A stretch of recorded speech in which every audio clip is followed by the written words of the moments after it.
my speed to my advantage, I think has always been something that helped me, but I'm also just super competitive. I have two older siblings, and so I just wanted to bust my butt to beat them. So it just kind of naturally came, I think. It is. Is it tough to think where you would be right now as an athlete in really the sport of your choice, not even necessarily volleyball? You mentioned a really interesting aspect of it. How important sometimes you see the evolution of an athlete when they have older siblings that already set the pace, and you either play alongside, try to play alongside, maybe at times take a beating by them. Did that shape you to where you are as an athlete right now? Would you be where you are without that? Honestly, I don't think I would be. I think it's helped me so much. Just growing up with like sports being a huge part of my household, and we'd always be outside playing volleyball, basketball, wiffle ball, like whatever it was, we were competing with each other, in obviously a very fun way. But I was also just very inspired by them, and they just motivated me every single day. I wanted to be just like them in whatever they were playing. So it shaped me a whole bunch, and I'm very grateful for having them and learning from them. Emma Halter is joining us from the Indy Ignite on the Andy Moore Automotive Group hotline. Again, Grand Rapids in town in Fishers at the Event Center coming up on Friday, where tickets are available. So you mentioned this a little bit earlier, too. You didn't know this didn't exist back when you were going through Roncalli. You didn't really have the thought of there being a professional team and an opportunity in your hometown. What were you thinking about the game that you love so much in volleyball back in high school? And then obviously as you ended up in Austin with Texas winning a national championship, were you going to go overseas with it? What were going to be some of your other thoughts? And then obviously you've seen the growth and the love for the game around here in volleyball as we've witnessed. Yeah, to be so honest, I really thought after college, volleyball was probably going to come to an end for me because I'm so close with my family and my friends, and I'm a very relational person. So I didn't really see myself going overseas, honestly, unless like USA Volleyball were to take me somewhere. But I didn't really see volleyball going much farther than college. And then to get the opportunity to stay in the States and play, I was like, heck yeah, I want to do that. So it was very exciting when volleyball came to the States, let alone to Indiana. Emma, yeah, a lot of Southside talent, is there not? I remember a year ago, because I played basketball just yesterday with her brother, Katie Baird, played at Perry and at Stanford, and she was with the Ignite a year ago. Her brother, Dusty, plays basketball with us, basically when he's not pitching every Sunday morning at Southport High School. But I talked to her, we got some connections going on. There's a hotbed of volleyball going on the South Side, is there not, with really high talented players? Yeah. 100%. Volleyball is huge in Indiana in general, but also on the South Side. I mean, Allie Kirchhoff, who also went to Roncalli, she went to LSU. Reagan Turk is going to West Virginia. There's girls going to Mizzou. It's honestly super exciting and really cool to see the sport just evolving all the time and just continually growing. Did the boys have volleyball at Roncalli the 4 years you were there too? Yes. Yeah, they're awesome. They're so good. Roncalli, because my son went to Roncalli. I think he's a couple of years behind you, but he was at Roncalli too. And I always thought that Roncalli may be the hottest of the hotbed of certainly volleyball programs, both boys and girls in Central Indiana. That was just a guess, but it kind of seems that way. Yeah, I mean, the girls team just won back-to-back state championships. The boys team has had a bunch of them. So it's really cool to see.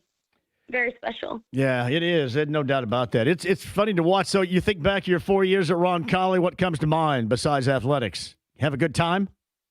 Oh, my gosh. I loved it so much. I loved all my friends and the sports. I learned so much from being there, and I made so many awesome memories at Roncalli. I love that place. So you guys, it's incredible because you guys win in spite of the tutelage and the coaching and the teaching of Mr. Lauk. It's amazing what you guys do down there. Oh my God.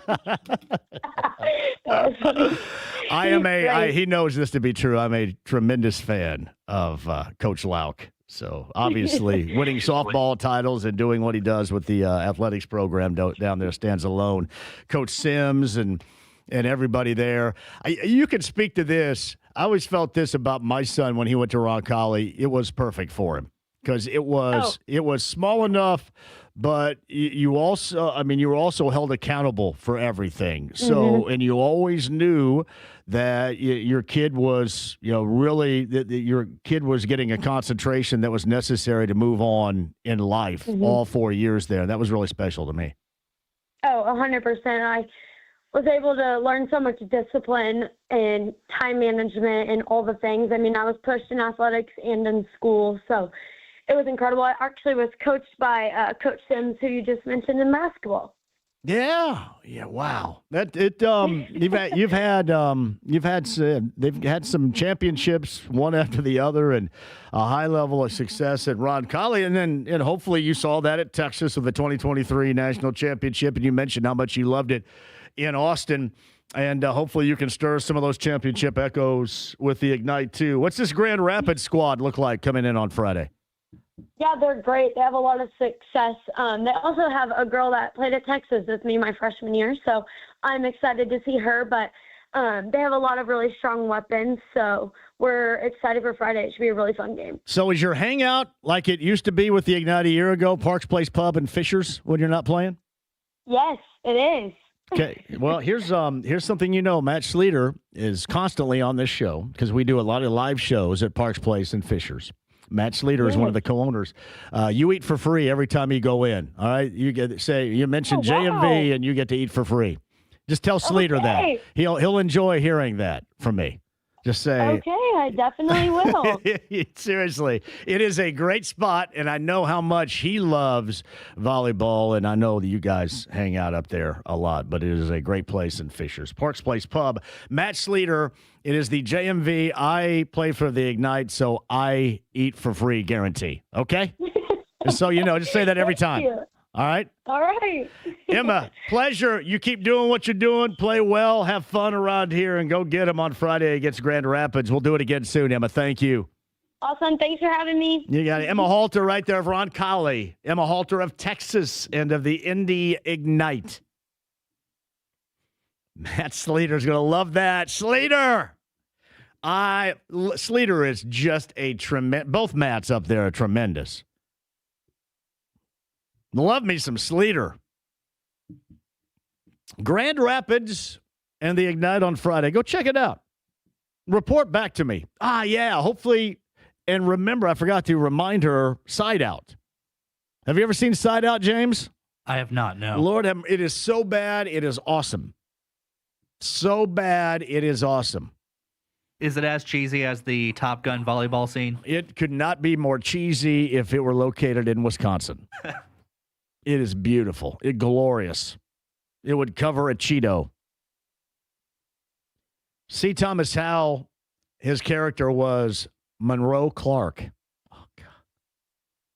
Oh, so good. I want to just go ahead and recount the entire damn film right now. You guys got time for me to do it?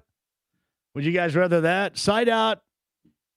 That's the rest. Side Out reenactment or Joe Lunardi, top of the hour? What do you think? That's the rest of the show. Ah, dang. John's one-man reenactment of Side Out. Monroe Clark. And then Peter Horton, that was famous for being on the show 30-something, was the old guy. But they had some of the actual men's beach volleyball players of the time, like St. John Smith, Steve Timmons. It's outstanding stuff. That was Emma Halter of the Indy Ignite. Podcast it up, 1075thefan.com. Joe Lunardi, top of the hour. Don't go anywhere. 93.5, 1075 The Fan.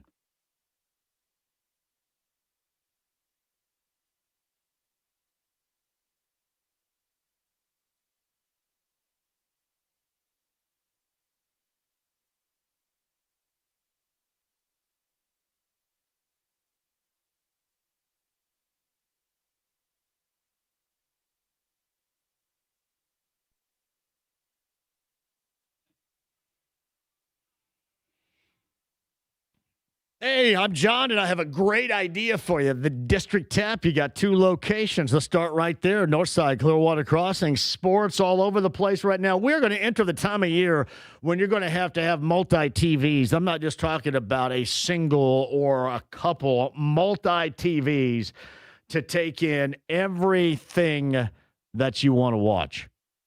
District Tap's perfect.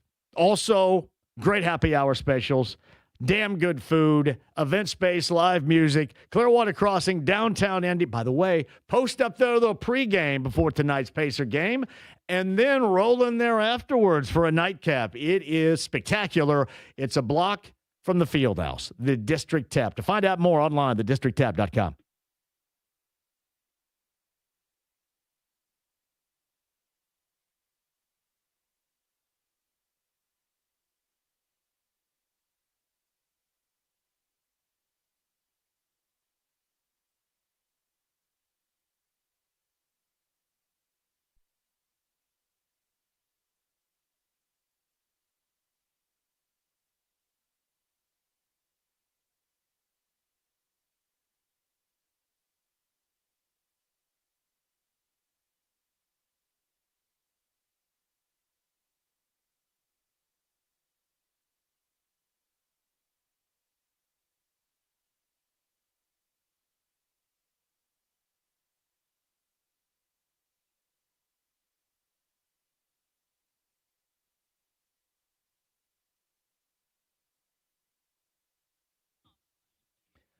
Hey, it's Johnny for Love Heating and Air Conditioning. The extreme cold temperatures can compromise your system, your heating unit. Don't have that happen to you. Make sure you call Johnny Chris Love at Love Heating and Air at 317-353-2141 or ask for Kendra. They've been calling me. I've got to get them into my home as well to make sure everything is working the way that it should. You've got to do that too, because you're only as good as your heating unit is doing right now. And let's just say this, if it's not working efficiently, it's going to cost you money or it's going to cost you in-home comfort. You don't want to deal with either. So go with the best. John and Chris Love at Love Heating and Air. If you need a repair, $95 off the service fee just by mentioning my name when you call. $95 off that repair service fee with Love Heating and Air. 317-353-2141 online, love-hvac.com today.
The Ride with JMV. Thank you for your support. 93.5 and 107.5. The Fan. Yeah, I saw this on Friday night, Michigan State. Our friend Dusty May and Tom Izzo did that like flyby. So evidently, Dusty and Izzo accusing each other. So they're accusing Sparty and the Wolverines of dirty play after the Friday night loss. Dirty play. So there was one particular play, I think it involved Fears Jr. with Lindeborg, where Fears Jr., it was described as appearing to trip Michigan's forward. And Dusty was asked if it was intentional. And Dusty responded with, quote, appeared it wasn't an illusion earlier today. Quote, I think there were several plays that are very dangerous, and I'm incredibly proud of our guys for the responses they had in some of those situations. If you watch the end of that game, he actually called a timeout to try to chill his guys out to say don't respond to anything. It appeared it was going both ways, though, because Izzo also suggests that the Wolverines were responsible for some of that, too. When made aware of May's comments, Izzo pushed back and said the Wolverines had gotten away with their own questionable acts. Izzo, quote, James, I have no idea, but I thought there were a couple of plays the other way, too, like jumping into a guy, getting a foul when it was a complete joke. Izzo said today, this is what it's supposed to be. And you know what? Michigan is over. I don't care what Dusty says. I don't care what they say. Izzo said that more than anything, Fear's actions were the result of heated competition between his star guard and the team he was playing on the Wolverines. Yeah, you saw that brush by, that fly by, and that was part of it right there on Friday. Man, Michigan did look good. That was in the Breslin Center. It is one thing to put that type of team together because there is certainly a great deal of talent there. It's another to get them to play, and they have gone through a stretch. They went through a short stretch after blowing everybody out of the water by 30-plus, it seemed, every game. They did go through a bit of a stretch. Looking like they're back on track right now. We'll see how back on track they are. Brackets, the latest bracketology. Joe Lunardi set to join us on the other side. Stephen Holder, bottom of the hour. All that and a lot more coming up, and a chance for your calls and stuff to give away. Don't go anywhere. The stream, the app, HD Radio, AAA Membership Lounge via YouTube Live. This is 93.5, 107.5 The Fan.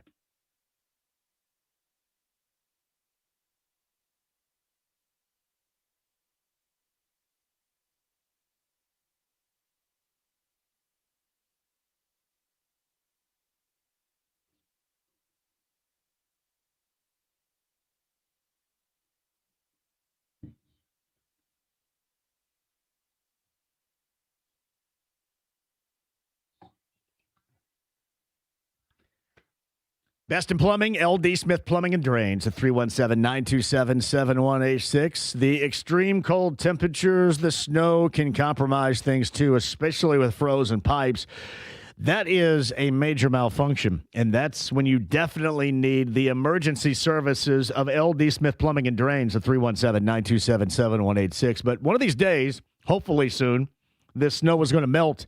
And then if you have a clogged drain around your foundation, that is going to be problematic. Do something about that now. Make sure your drains are clog-free on your property with LD Smith Plumbing and Drains. Make that call today. Make an appointment. Tell Lance and his local team that I sent you. 317-927-7186. That's LD Smith Plumbing and Drains, online at ldsmithplumbing.com.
The Ride with JMV. Just an average guy with exceptional hair. 93.5 and 107.5. The Fan.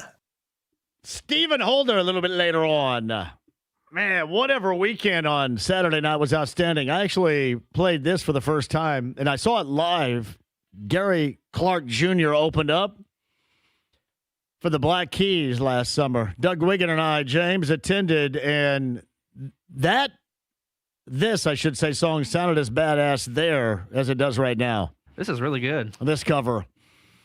It was awesome. I'd never seen Gary Clark Jr., but he was legit. Austin, Texas native Gary Clark Jr. Speaking of Austin, Texas, Emma Halter from Texas and Rod Colley here locally of the Ignite a little bit earlier, too. Braylon Mullins, the former Mr. Basketball from Greenfield. He is a freshman at UConn. Braylon's going to join us, I think, on Thursday, from what I gather. So Braylon on the show coming up on Thursday, and we're going to cover a lot of the NBA trade deadline stuff to see if the Pacers are going to be actively involved, considering that of Benedict Mathurin and trying to track down a big man. What do you believe the Pacers should do? Blanket that with a question, and then I'll have a statement on that coming up here on the other side, on the Andy Moore Automotive Group hotline right now. This time of year, he is a major focus for everybody that loves hoops and loves sports and college basketball, certainly. He is Joe Lunardi with his latest bracketology, who joins us from ESPN now. Joe, good afternoon to you. How are you? I'm fine, guys. Thanks for having me. Absolutely. I'm going to start right here. On an average, so we just have broken down the door into February. I'm curious, on an average, how drastically do things normally change from this point in the season, according to your bracketology, compared to what is the ultimate result? They're not going to change a lot at the top, but we're going to see a lot of change still the rest of the way. I like to joke, that first Monday of February is actually me seeing my shadow, not the groundhog, and that means we have exactly 6 more weeks of bracketology, which is a very good thing for me and maybe not a good thing for teams on the bubble because a lot could still happen. So Joe Lunardi, he's kind enough to join us on the Andy Moore Automotive Group hotline. Let's start with Purdue. Purdue had a 3-game losing skid, got back on track. Fletcher Lawyer had a game against Maryland yesterday. We saw that, so back on track. So what's your overall picture? And I know obviously all this can change, but what's your overall picture and your feel for the Boilermakers from right now moving forward? Well, I think they should play Maryland more often. Everybody should, evidently. That would go a long way toward holding or improving their seed. I mean, look, the loss at UCLA was not particularly surprising. UCLA, desperate. Indiana, even at home, rivalry game. Hoosiers, desperate. At the time, were just out and now have beaten Purdue and UCLA to get themselves back in. And, maybe the home loss to Illinois wasn't that bad either when we see how well the Illini are playing. So I still see Purdue as a Final Four contender. I don't know that they're really a national championship contender at this point. Something seems to be missing, but maybe this simply is their level of being a 2 or a 3 seed. And, there's not a lot wrong with that if you're managing expectations correctly. Well, and we don't. So that's the thing. Joe Lunardi joins us. We don't manage expectations at all. And here's my thought on that. This looks like the team that fell short against the 1 seed Houston here a year ago, if you remember. And that's the expectations. And you're talking about managing those. The expectations with this group is much higher than that, certainly. That would be a major disappointment. That's why that 3-game losing skid was so frustrating. And you mentioned the thing that has been missing. It is weird for a group that's been around one another for so damn long, Joe, but they looked like over that 3-game span where they lost, oftentimes they were a little bit discombobulated / disconnected. And that wasn't something I thought I would say about this team at this point of the season. Well, let's also remember how long the season is, right? We're playing now the Monday before Election Day. So we're playing, 4 full months before we even get to March, and 35 or more games counting conference tournaments before we get to Selection Sunday. I mean, everyone's going to have a bad week or a bump in the road here or there, I guess, unless your name is Arizona. And even the undefeated number 1 Wildcats, if you look at their schedule, a loss or two are coming. It's just too hard to win all your road games, and certainly Purdue has found that out the hard way here, losing 2 of 3 on the road before yesterday. They were legitimately the preseason pick in the Big Ten, I believe, based on what was returning. But now look at the elite play we're seeing in the Big Ten. Michigan could win it all.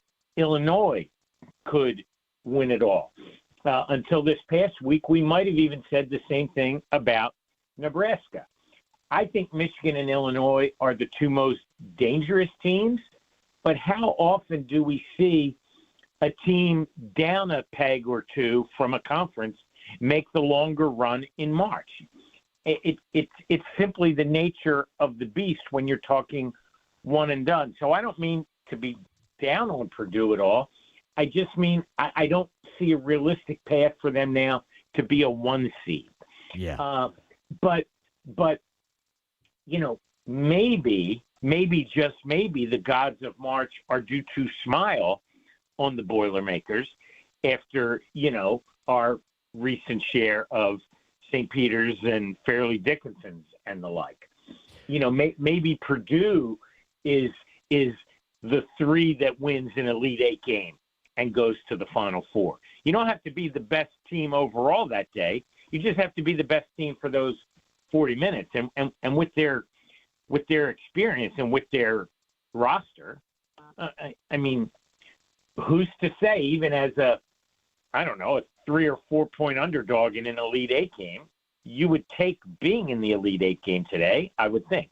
Joe, what's funny about this, too, is I mentioned the feel good that it was for Purdue playing at Maryland, and everybody should feel that good against the Terrapins this particular season in that fashion. But there's something to be said, even if you've been around that game at that level for 4 years, been around each other for the long haul with this, there's something to be said about feel-good moments like that, especially when you're going through a grind. And as you mentioned, a long season, especially with those heavy number 1 preseason ranked expectations, kind of weigh a little bit, and it's a grind, but those feel-good moments of breakout can be, I think, even more than just the fact that you're playing a bad and a very vulnerable team on their home hardwood, as the Boilermakers did yesterday.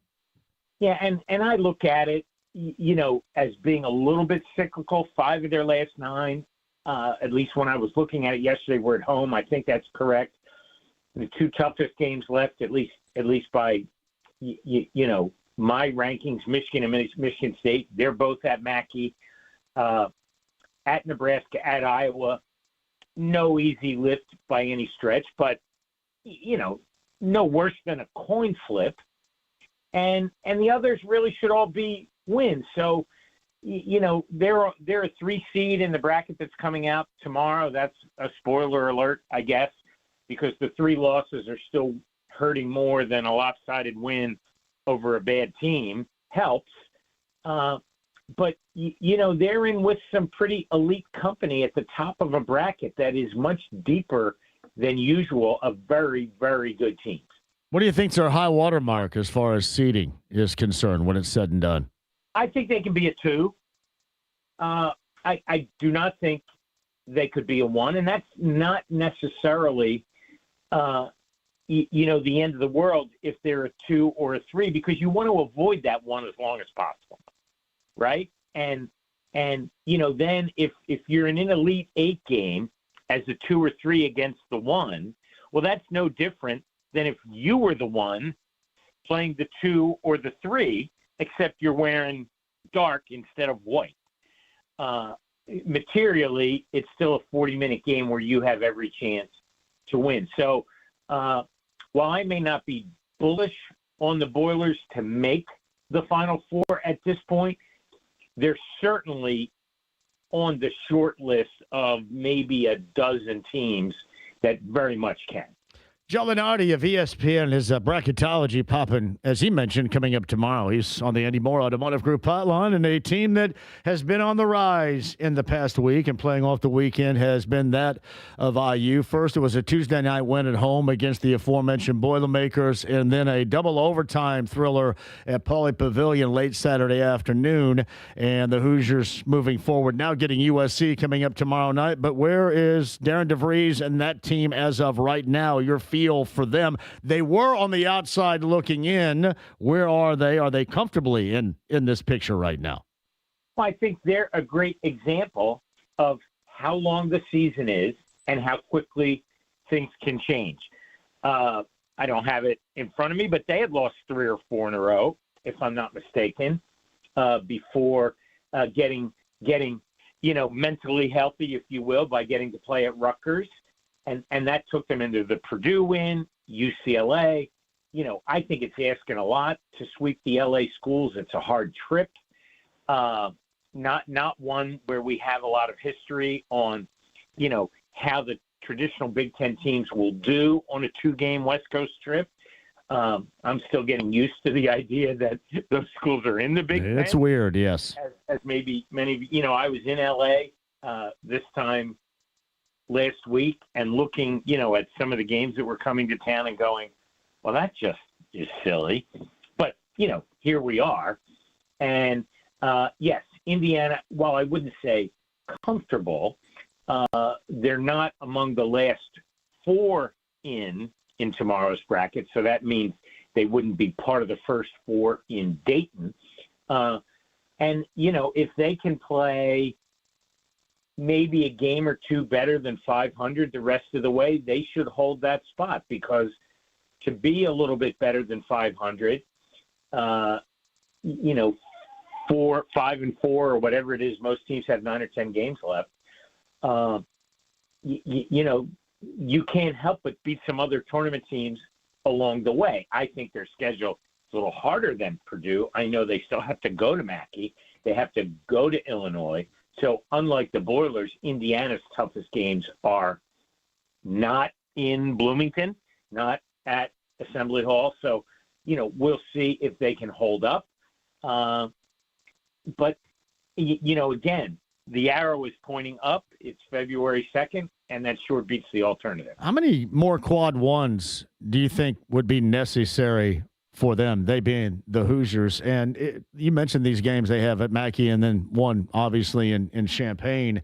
If they were to upset on the road, either one of those teams, would that – I'm just trying to get a feel what would solidify them in this tournament. Look at the sneaky quad ones opportunities that they have. USC's a quad 1 game as a road game. Ohio State is a quad 1 game as a road team, being top 75. Wisconsin right around the border of being a quad 1 home game, in addition to the Illinois and the Purdue's and the Michigan State. So, yeah, one or 2 of those, and I think they'll be dancing. Joe Lunardi, bracketology, coming out tomorrow. You can check that out of ESPN. He's on the Andy Moore Automotive Group hotline. Arizona, Michigan, Duke, and UConn holding pattern right now with the top 4 seeds. Yeah, that would be my order as well. I've seen other ordering of those teams by other folks, after Arizona, of course, which is, as one of 2 unbeatens nationally, still the number 1 overall. I think Michigan's win over Michigan State on the road on Friday night was better than anything the other ones were able to do. Duke won a road game at Virginia Tech. UConn won a road game at Creighton. Neither of those compares, at least in my eyes, as winning at Breslin. So, we're really splitting hairs among teams 2, 3, and 4.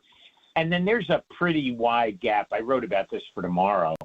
The there are always dividing lines amongst, the groups of tournament teams. It happens to be that there's a major dividing line this year right now between 4 and 5.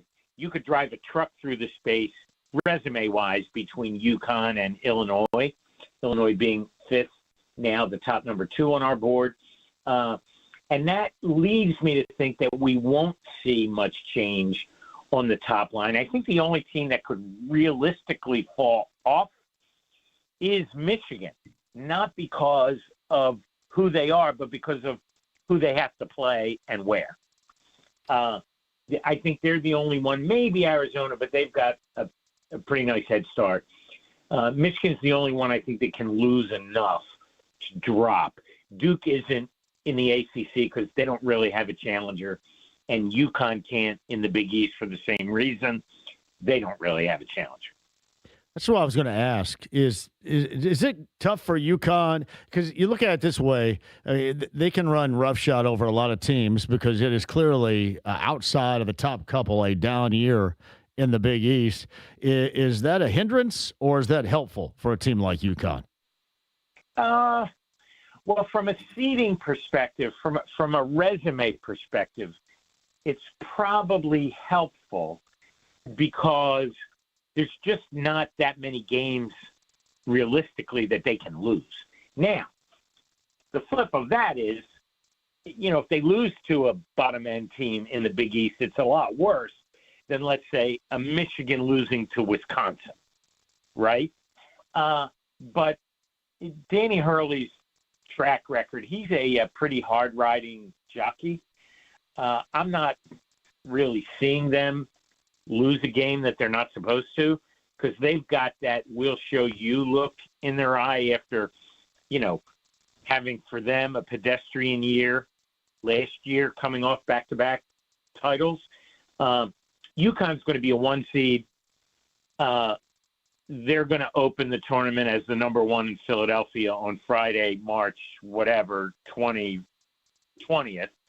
So if you're a UConn fan looking to make travel plans, I'm giving you a head start.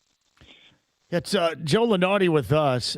Josh Schertz is their head coach. He was head coach at my alma mater, Indiana State, and it was a fun season 2 years ago going to the NIT with him. He's got Robbie Avila and Robbie Goggles, and the Billikens, I believe, a one-loss team right now in the A-10. However, you look at their strength of schedule, and it is not too robust. How do you view the Billikens currently as far as their record, their league, their strength of schedule, and what it all entails?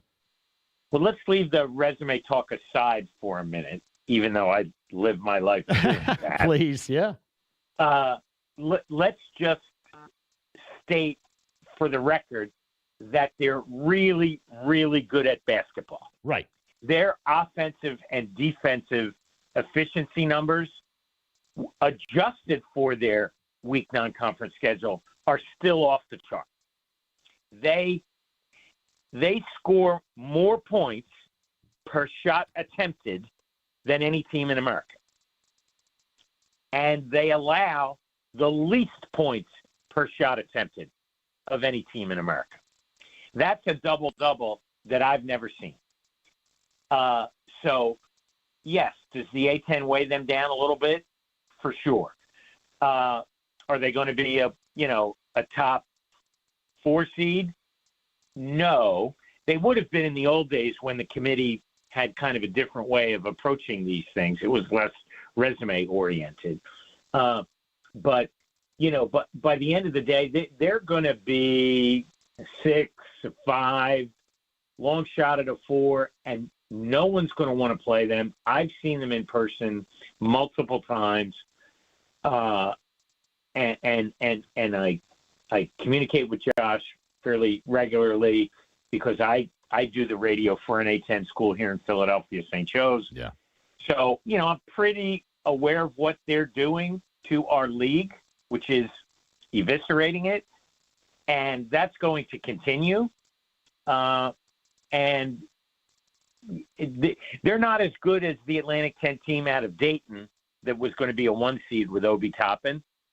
And, they're not UMass and Marcus Camby. They're not St. Joe's and Jameer Nelson.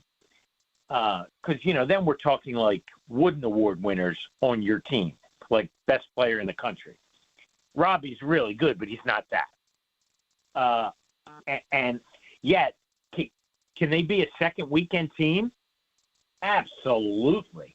I wouldn't want to face them. They're really fun, and he can really coach. Well, and it goes without saying, I think we both agree on this. He's one of the better coaches in America right now. And his path is, I think, becoming one that is going to become even more similar. You see it with Ben McCollum, I think, at Iowa as well, where you go, D2, have high levels of success, and then work your way in. And, McCollum went to Drake, and you saw at Indiana State, Josh Schertz there, and see, what you do on each level right that. And, he can really coach. He can really coach and he can really motivate. But I think one of the reasons why these guys can really coach, and especially Schertz can really coach, is because his offense looks fun as hell to be a part of. It just does. Yeah, and it was that way, at Indiana State. They should have been in the tournament 2 years ago. Don't hurt my feelings. You're going to open up old wounds here on me, Joe. There was also no doubt that they weren't going to be after all of the bid thieves that happened that year. I know it. I still want to beat the hell out of Washington State, and I think Washington State and Colorado, where they won. I can't remember, but yeah. Look, there were 5 bid thieves last year. There were none, and that allowed North Carolina to get in with a 1-12 quad 1 record. Yeah. So sometimes the basketball gods just have a nasty sense of humor. But Josh isn't going to miss the tournament this year. And, if I were his agent, and let's be thankful for him that I'm not, I wouldn't take just any Power 4 job. Like St. Louis is willing to keep spending on and off the court.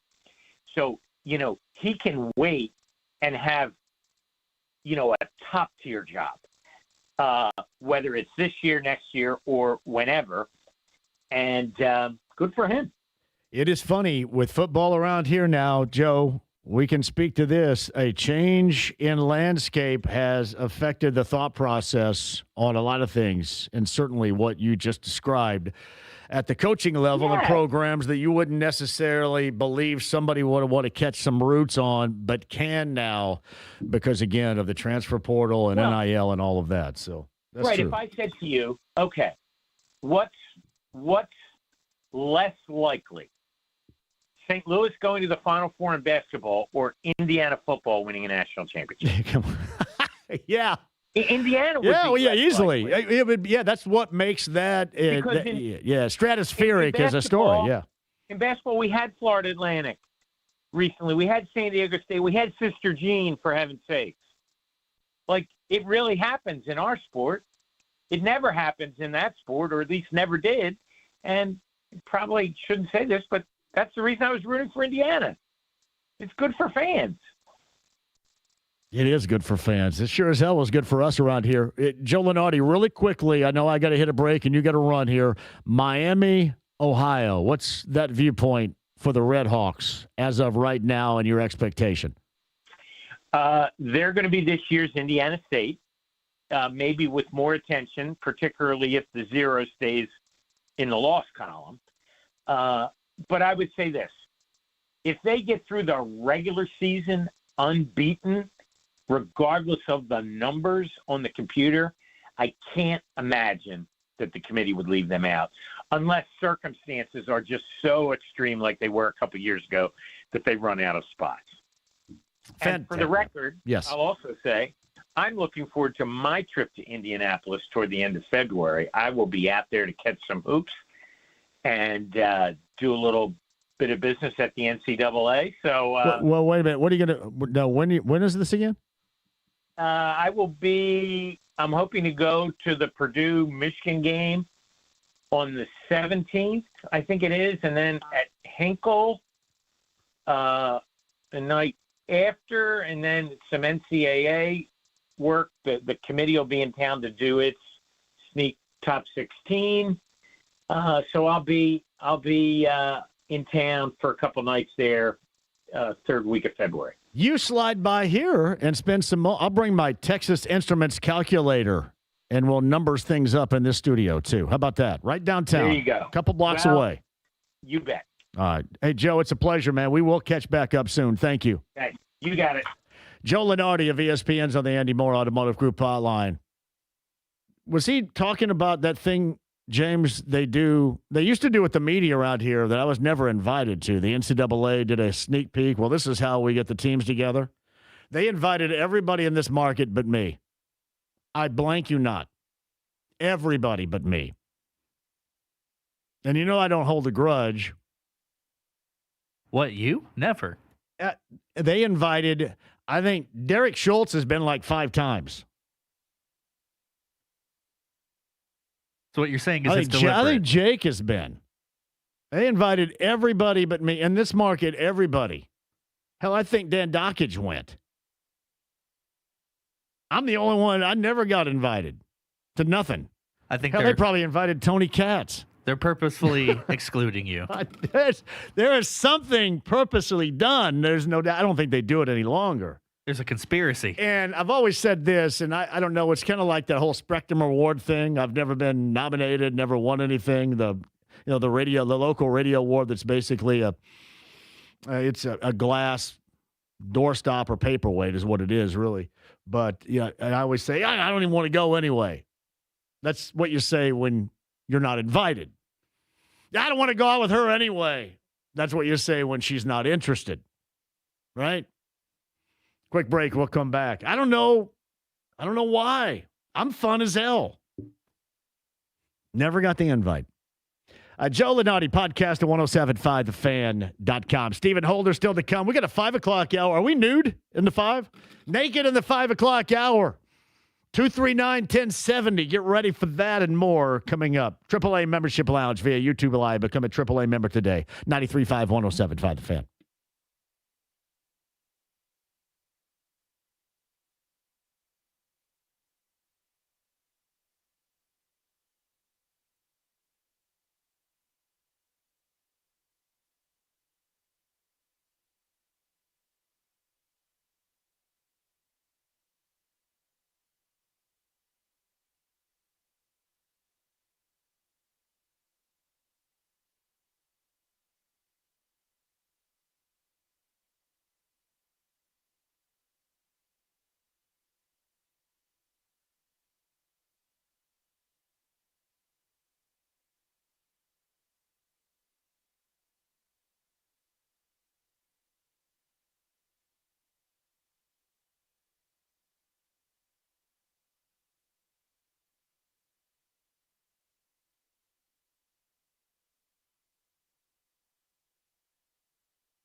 Hey, JV here for QC Kinetics. So struggling with chronic knee pain. I've described this before. I love to hoop, and my hoop was being compromised. Do not compromise the hoop. So a few years back, I called and set up a consultation with QC Kinetics. Glad I did, because QC Kinetics use innovative treatments that use my body's own biologics to get rid of my pain.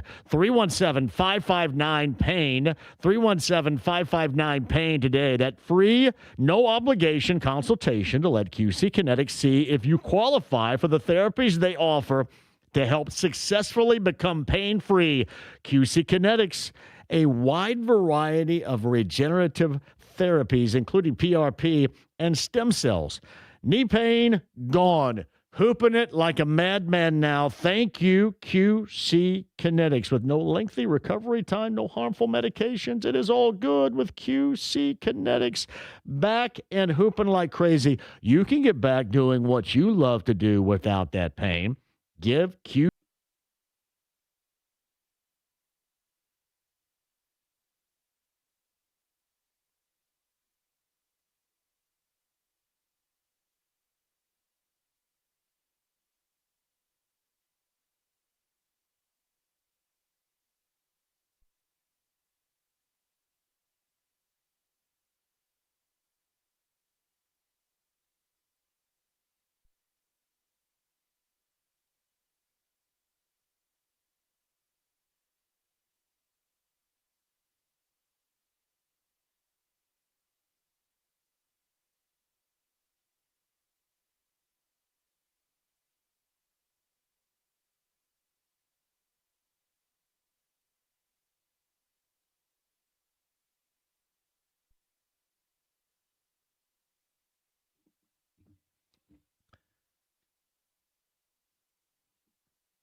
So you're throwing a party, right, this weekend for a big game, a large contest. I don't want to break any rules here, but you're throwing a party. You don't have Daisy brand on the table. What in this world? Make sure you do. Yet another thing, and a reason to thank me later. Daisy brand dips, French onion, ranch dip for any type of conditions, especially party conditions, whether it's vegetables, chips, wings, dips, whatever you like. Make sure Daisy brand is a part of it, especially for a large contest weekend like the upcoming weekend. If you're having a party, or maybe it's just like at home, hanging out, watching the game of your choice, make it Daisy brand. The makers of the greatest low-fat cottage cheese on the face of the earth, also making dips that everybody will love. You'll be a hero. Daisy French onion dip, Daisy ranch dip, Daisy brand dips. Find it in your favorite grocer's refrigerator. Do it today.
The Ride with JMV. Joey, have you ever been in a Turkish prison? 93.5 and 107.5. The Fan. I'm assuming that's very similar to watching the Cincinnati Reds. However, the Reds make a major move yesterday. Eugenio Suarez is back with a big old bat, James. I'm bringing a big old bat. Great level of success a year ago in Seattle. Man, that Mariners team fun to watch. Eugenio is back. By the way, the Reds will leave FanDuel Sports Network. The MLB, or I should say Major League Baseball, will produce their games this upcoming year. Now, if you're like me and you go, all right, what the hell does that mean? According to Chatterbox Sports, based upon precedent from other teams with MLB-produced broadcast games typically remain on most of the same cable providers through a standalone channel. A Reds-only streaming option would likely cost around $100 for the season or $20 per month. Yeah, here's what I'm not paying any more to you, DirecTV, so this damn straight better be on there for no new cost. I'm paying almost $300 a month. I don't even get porn. The hell? So it should be the same. But you watch. You know this to be true. I bet you we're going to be jacked with. Don't be jacking with me. Seriously, my bill is embarrassing. We've talked about it before, especially considering you only use, 3 channels? Only use 3 channels. 3 channels, no porn. And now, by the way, I think I'm paying even more now because I have center ice for Blake. I guess I'll watch it too. And the one thing I do get, I get the NBA full court or whatever that. I get that for free. I have no idea. I think they finally, I called and said, I started pounding the table. They gave that for, okay, I give in. They just gave you that to calm you down. They said, you want the Spice Channel or the NBA package? I go, well, okay, hold on a second. All right, NBA package. Andy Moore, Automotive Group Hotline, ESPN and ESPN.com. It's Stephen Holder. Hello, Stephen. How are you? I'm doing well. You should definitely get porn for that price. There's no doubt. How's that happen? Is the Hustler channel still available? Yeah. You know what's funny? I come from a world, though. I had one of the first satellite dishes that were available back in the late 80s. I got absolutely everything for free. Yeah. It was glorious. I've heard about those. Never had one, but I heard they were amazing. It's kind of like having one of those like jailbroken Fire Sticks or something. Not that I know anything about that, but I heard. That's what they say. Anyway, I will say, though, like, it has gotten harder to be a sports fan today. There's no question about that. Like, the NFL is not that different at this point, I mean, how many platforms are NFL games on at this point, and it's going to be even worse probably in the future. So, yeah, good luck, everybody. I am glad you brought that up because I'm curious. Is there a chance that piece by piece, brick by brick in this case, they're going to run folks off with all of this movement? You don't really know where anything is, and streaming mixed in with normal TV, doing this for money. Will this ultimately run folks off, or will it be anything at all that these sports leagues will recognize? Well, I mean, I think right now the numbers are not down, yet. And I don't know that it will happen, but you are splintering the audience. There's no question. I'll give you an example, and this is, sort of just anecdotal, but I think there's a lot of people in this bucket. I was down, with my parents in Florida recently, so you're trying to find these games on my dad's setup on whatever he's got. I'm thinking like the NBA is on Amazon, right? And I'm like, he ain't got Amazon Prime. He's 78, right? So I got to go log in on my account and set them up. I did that with like several different platforms while I was there. I was like, well, I want to watch some games, man. You don't have channel X, right? So I think about that. There's millions of people probably like my dad, and are they going to go out of their way and go sign up for something? I mean, they don't host a radio show like you do or write for or cover sports like I do for a living. It's probably not as important to them, right? So I think what the question is going to be, and look, I am a cog in all of this, being an ESPN employee, so I'm not oblivious to that. But I think the question is going to be, at what point will the additional revenue that's generated outweigh any potential loss of viewership that comes along with this? And I don't know that answer, and I don't think anybody does yet, but that may become a question at some point. I don't think these streaming services broadcasts are better than the others or the old school ones either. Like I think they're subpar. NFL. Yeah, I didn't particularly like Netflix NFL broadcasts personally. I thought that was a little, I don't know, it just seemed a little off to me. I don't know what it was, but yeah, I mean, they're new at it, right? So you're going to have some of that. I don't know. It's a really bold new world for a lot of people, and I get why people struggle with it. So Stephen Holder with us. So Super Bowl 60 is coming up on Sunday, and for the big game, we often around here, because it is so frequent that the Colts don't have any involvement whatsoever in the postseason, we're looking for stories and personalities. And I think the lone one locally is from New Pal. That's Maxon Hook from Toledo, that's on the practice squad of the Seahawks, or at least was and has been since October. That is about it. So I thought about this. And I was doing the background check on Sam Darnold, which is absolutely amazing, his late grandfather and the role that he played in pop culture and in athletics back in the day. But it got me thinking, Daniel Jones came here. Sam Darnold ends up in Seattle. Then, of course, you know what's going to happen. Sam Darnold's going to be the one going to the Super Bowl with the Seahawks. And then here you get an injury and no postseason. But was there ever any thought of, because there were times we knocked around those particular theories, possibilities back then. Was there ever any thought of Sam Darnold here when the availability in the offseason a year ago with that of Daniel Jones and everything else? Great question. I think they kicked the tires, so to speak, meaning, you check in and see what it's going to cost and you discuss the idea internally. But were they going to commit at that level financially? I certainly don't think they were, and never got any indication that was something they considered. And frankly, I didn't hate that approach at the time because, Darnold was coming off that playoff game, and the last taste of him from 2024 was, here we go again. Sam Darnold can't get it done. And, he left those questions lingering. But good for the Seahawks, man, to be able to look past that and take a look at the whole situation in its totality and how he might fit and so forth, and give him the keys. But did that take some courage? Yeah, it did take some courage.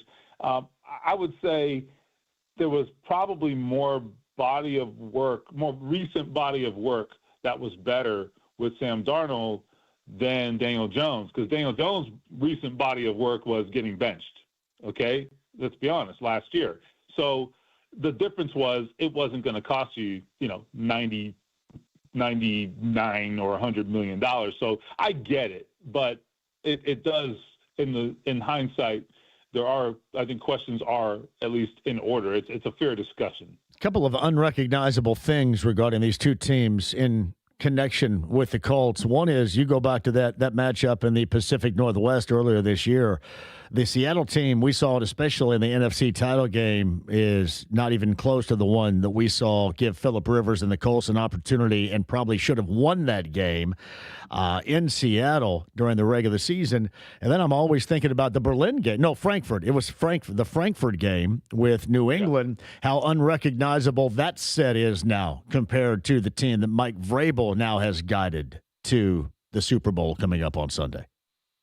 It was interesting, no question about it. I mean, that was as good as defense as anybody's played against Seattle all year, maybe. It's kind of amazing. I don't know where that came from, but very few teams have had that kind of success against Seattle as the Colts did that day. They did move the ball. I think they had, I don't remember the yardage and all that, but they did move the ball. But it was a lot of bend but don't break, and the Colts did not break for the most part, except when it mattered most, obviously, on the final drive of that game. So tough blow. But I thought it was actually a pretty good showing by the Colts in that game. I think offensively and defensively. You mentioned the Patriots situation. I think the Patriots have this is the more surprising surge, frankly, this year. I mean, the way they have turned that around so quickly, and I don't know that they would have been able to do this if the AFC was at full strength. I don't know, but it doesn't matter, right? They're here. I would say, though, I mean, who saw this coming? I think it was, last year, I don't know what their record was offhand, but, I mean, they had a poor record.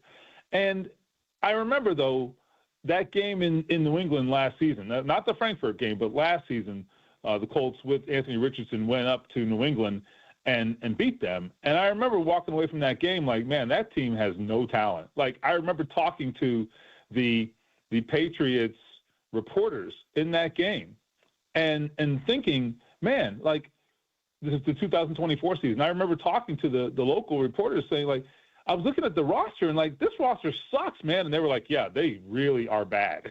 I was like, this is embarrassing. What happened to this team? And to be here so quickly after that, it is really astounding. So what a job in free agency, the draft. They hit everything. The coaching hire, I mean, They batted 1,000 on everything they did, and here they are. The one thing I will say, though, they had the quarterback at that time, and it goes to show you, if you have the quarterback, the rest of it, I'm not saying it's easy, but it's easier, right? You got to have the quarterback. I remember that game, that 2024 game, walking away thinking, you know what, Drake May might be a guy. I think he's a guy. Even though the Colts won that game and the Patriots didn't play great, he showed something that day, and I think that was the beginning of it. You know what? Quickly in closing, too, this Patriots run is somewhat similar to what Mike Vrabel did in guiding the Titans. I got the same kind of feel about this Patriots team and how they're trying to win games compared to how the Titans won games when they were at their high water mark and he was guiding them in Nashville. Yeah, I mean, I think even though Drake May has maybe statistically had a big season, maybe bigger than what they got from Tannehill, they aren't necessarily just a team that's built around the quarterback. I mean, they are built around the quarterback, but that's not the only way they're winning, right? I mean, they're getting their defense is stepping up. They've run the ball when they needed to. Like, they have a pretty balanced team, and I think both these teams really are full teams. I think Seattle might be the most complete roster in the league. But I do agree with you. Like, Vrabel's teams are not going to win just based on just the quarterback play. That's not how he's wired. That's not how he coaches, and that's not how he builds his teams. So I think you're seeing that here. I mean, that makes you more sustainable, I think, when it comes to winning in the long term as well. That is Stephen Holder, ESPN, ESPN.com, of the Andy Moore Automotive Group Hotline. We'll catch back up Monday after this big game on Sunday, and I appreciate you. Have a great week, Stephen. Thank you. All right, looking forward to it. Stephen Holder of ESPN on the Andy Moore Automotive Group Hotline. And back to it right now. Bob Eibach rejoins us. Remember a couple of weeks ago we were talking about a commemorative piece of the IU National Championship to celebrate that. Bob is back with the same offer. We want to remind folks of that right now. Bob, go ahead and take it away, too. I want to make sure you get on here and get a couple of pieces in about exactly the type of memorabilia that a lot of Hoosier fans certainly would want to add to their collection. Well, JMV, nice to be with you again. And, we've had a lot of success already. We're down to the last, I'd say several hundred of the footballs. As you recall when we talked before, we started out with only 5,000 of these fully licensed footballs to celebrate the 16-0 season and the championship, first time ever in Hoosiers football history. And these are priced at $129.95. You'll get a numbered certificate of authenticity with it. Only 5,000 of these were made, so we're down the last couple hundred. So I wanted to get in touch with you today. I know with Valentine's Day coming up, what a great gift idea, or maybe for that Indiana University graduate that's going to be coming up in the spring. These will make just great treasures and something to remember that 16-0 season. Each football, it's full size. It comes with a numbered certificate of authenticity. In a moment, I'll give out that toll-free number and website, the two ways that you can produce this.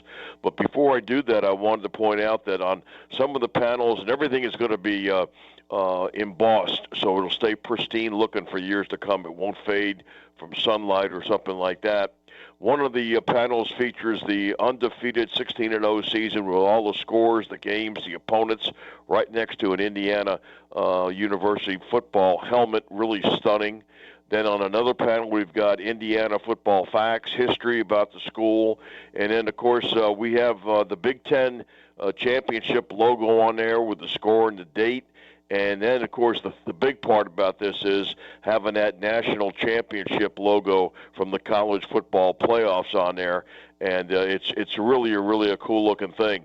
And by the way, I don't want to be remiss. A portion of the proceeds will help out school teachers throughout the state of Indiana through Extra Yard for Teachers, which is the official charity of the college football playoffs and has been since their inception.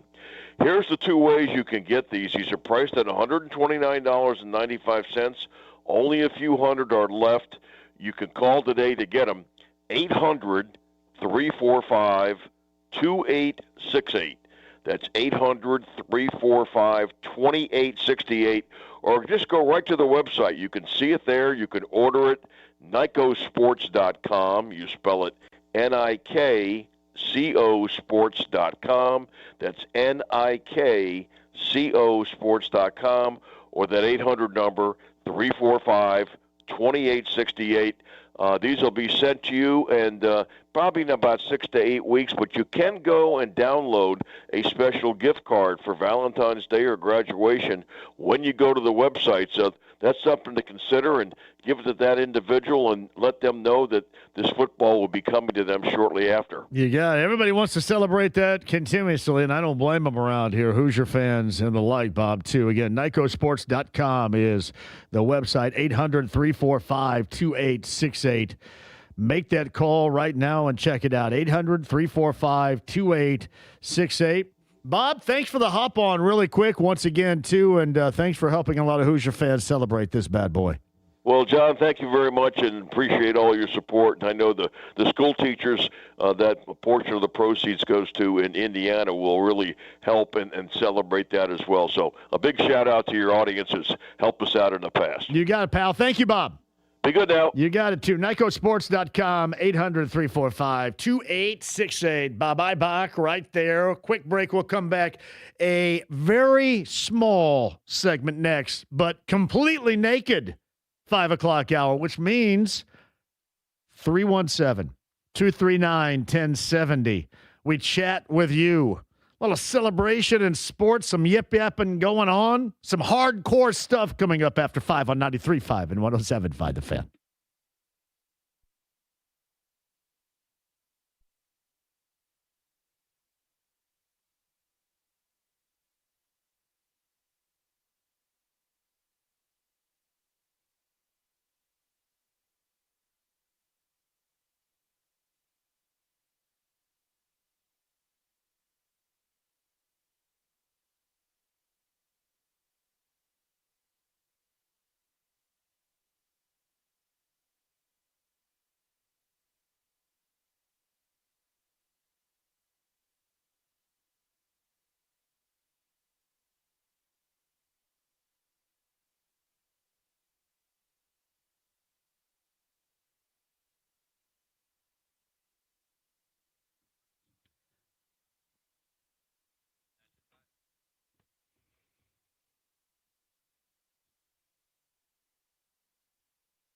Hey, it's John here looking for the best deal on TRT. Don't pay hundreds of dollars out of pocket for a franchise or settle for a one-size-fits-all dose from your doctor just because they take your insurance. Synergenex and OT Center.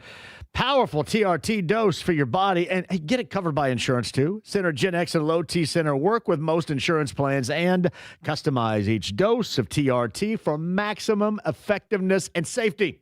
It's TRT that actually works with your body. In February, they're offering free testosterone tests and discounted peptides and GLP-1s to make getting your life back as easy as possible. Go to Synergenex or lowtcenter.com. Book that bad boy today, too. Stand tight with that New Year's resolution, too, when it comes to getting that body into shape and feeling better with the Low T Center. If you've been feeling exhausted, lost that sex drive, book a free testosterone test at Synergenex and Low T Center. Do that today, lowtcenter.com or synergenex.com. Book your free TRT appointment today.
The Ride with JMV. I don't know what the hell's in there, but it's weird and pissed off, whatever it is. 93.5 and 107.5. The Fan. Hey, JMV, curious, are you glad that dry January is over? Yeah, that had a massive effect on me. I may have been dry for an hour. Dry January. What is it with the younger generational nerds not drinking, too? What's wrong with you? Social gatherings, responsibility, it all plays a role in this. So, no, I didn't participate in dry January. But I'm digging on February. Let's get it started. All right, 5 o'clock hour, we're naked, nude. We are ready to go at 239-1070. Your calls and stuff to give away. I'll set the table coming up for the other side. The guests we've had on so far as well. We'll recap that.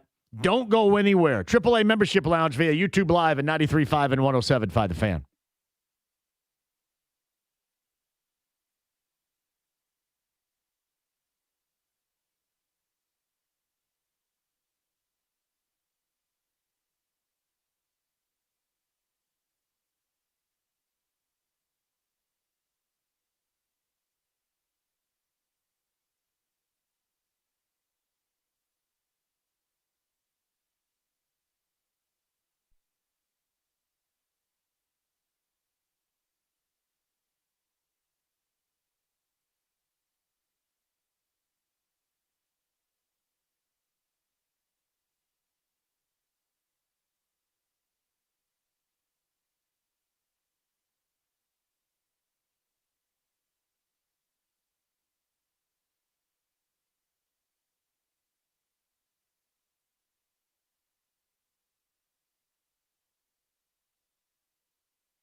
The Ride with JMV. And the beat goes on, yeah. And the beat goes on. 93.5 and 107.5. The Fan. All right, Nate Bargatze. Valentine's Day. That's on a Saturday, right, too, at Cambridge Fieldhouse? Midnight. Number 30 on the text line, James. Let's do it there. Fire up the text line. Who wants to go see Nate Bargatze? And when you send out this text to win those tickets, tell me why you think that dude's so stinking hilarious. Nate Bargatze, number 30. 317-239-1070. That is the text line. Number 30 is going. True that. Hey, Kent S. Kent and Indy, you are absolutely, positively right. There's money right there. JMV, when are you going to be out again? Speaking of dry January, exactly. Can somebody get my ass out pretty soon with people so we can do our normal Friday fun? What the hell's happening here? Seriously. Yeah. Dry January exactly. JMV, so trying not to be negative, but this year's Super Bowl doesn't feel like a Super Bowl. It just feels like another weekend game. Fact is, if it were a regular season game, people probably wouldn't watch it. You're probably right. But here's what this is a tradition for me and Blake and Laney. We go to Bloomington after I hoop. We go by Buffalo's so the kids can pick up their favorite wings. And then they'll slide by Dave's Hot Chicken to get more hot chicken. And then we take it back home and eat it and watch the game. True story. Buffalo's. We've done that, hell, I don't know, 4 or 5 years running now, I think. Yeah, it used to be Raising Cane's down there, too, but now there's a Raising Cane's hell everywhere. They pop it up like Jack in the Box.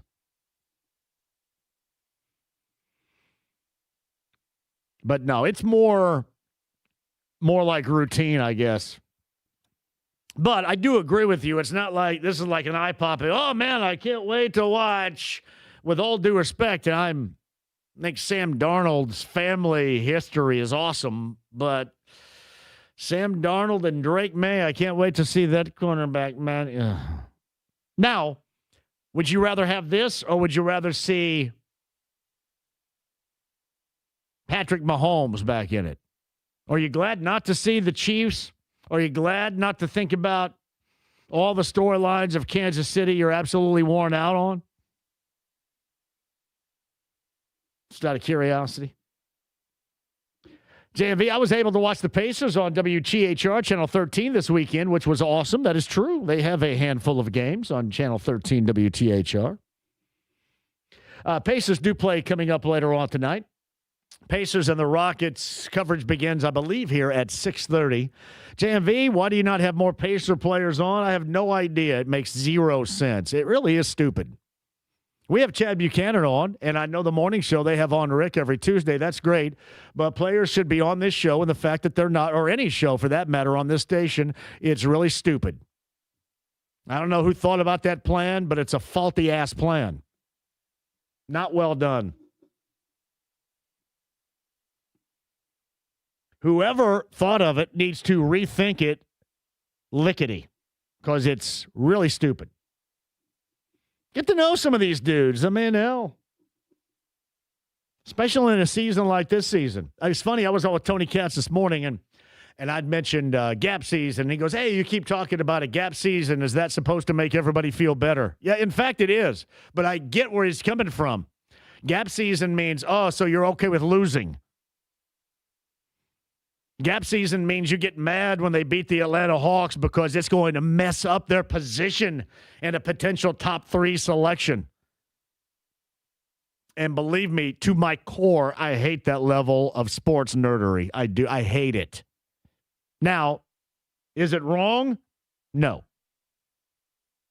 But I don't hate it any less. That's exactly what it is, a sports level of nerdery. Shout out to Tony Katz, who was on top of that. It just makes it okay with, it makes us okay with losing. It's a gap season. It's good to lose. Yeah, losing is great. The one thing about it is you're not guaranteed for a damn thing either. Do I believe in Tyrese Halliburton more than anybody? Absolutely. I cannot wait to see that dude play again. Do I believe this team certainly has been compromised with that loss? Yes. But are you promised anything after this? Absolutely not. Do they just jump right back in and become that team that we knew back in the late spring? No guarantees on that at all. JMV, did Tony Katz wear his ascot to the NCAA tournament committee meeting? I know how you like to give him blank over wearing that. My man wears, it's funny. We did the pre-500 race show at the end of last May, and it was the first time you actually could get away with wearing a scarf as he normally does because it was cold as hell.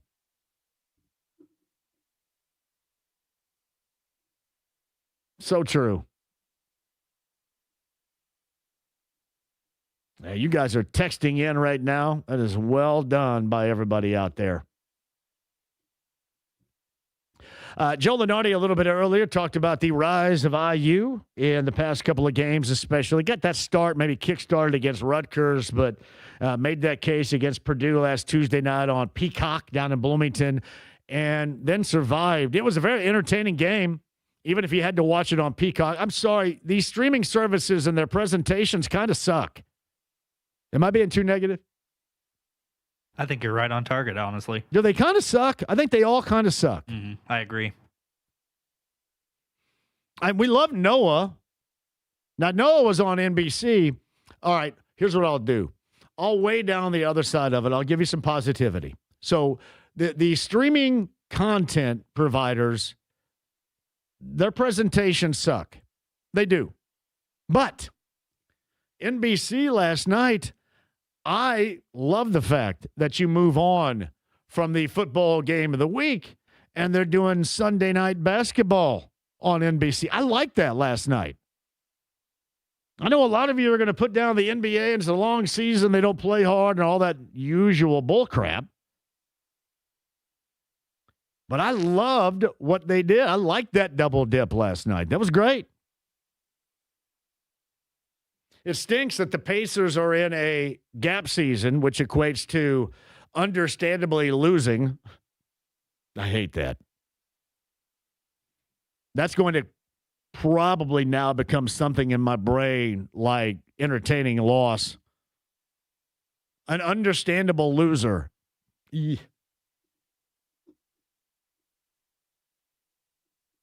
That's bad.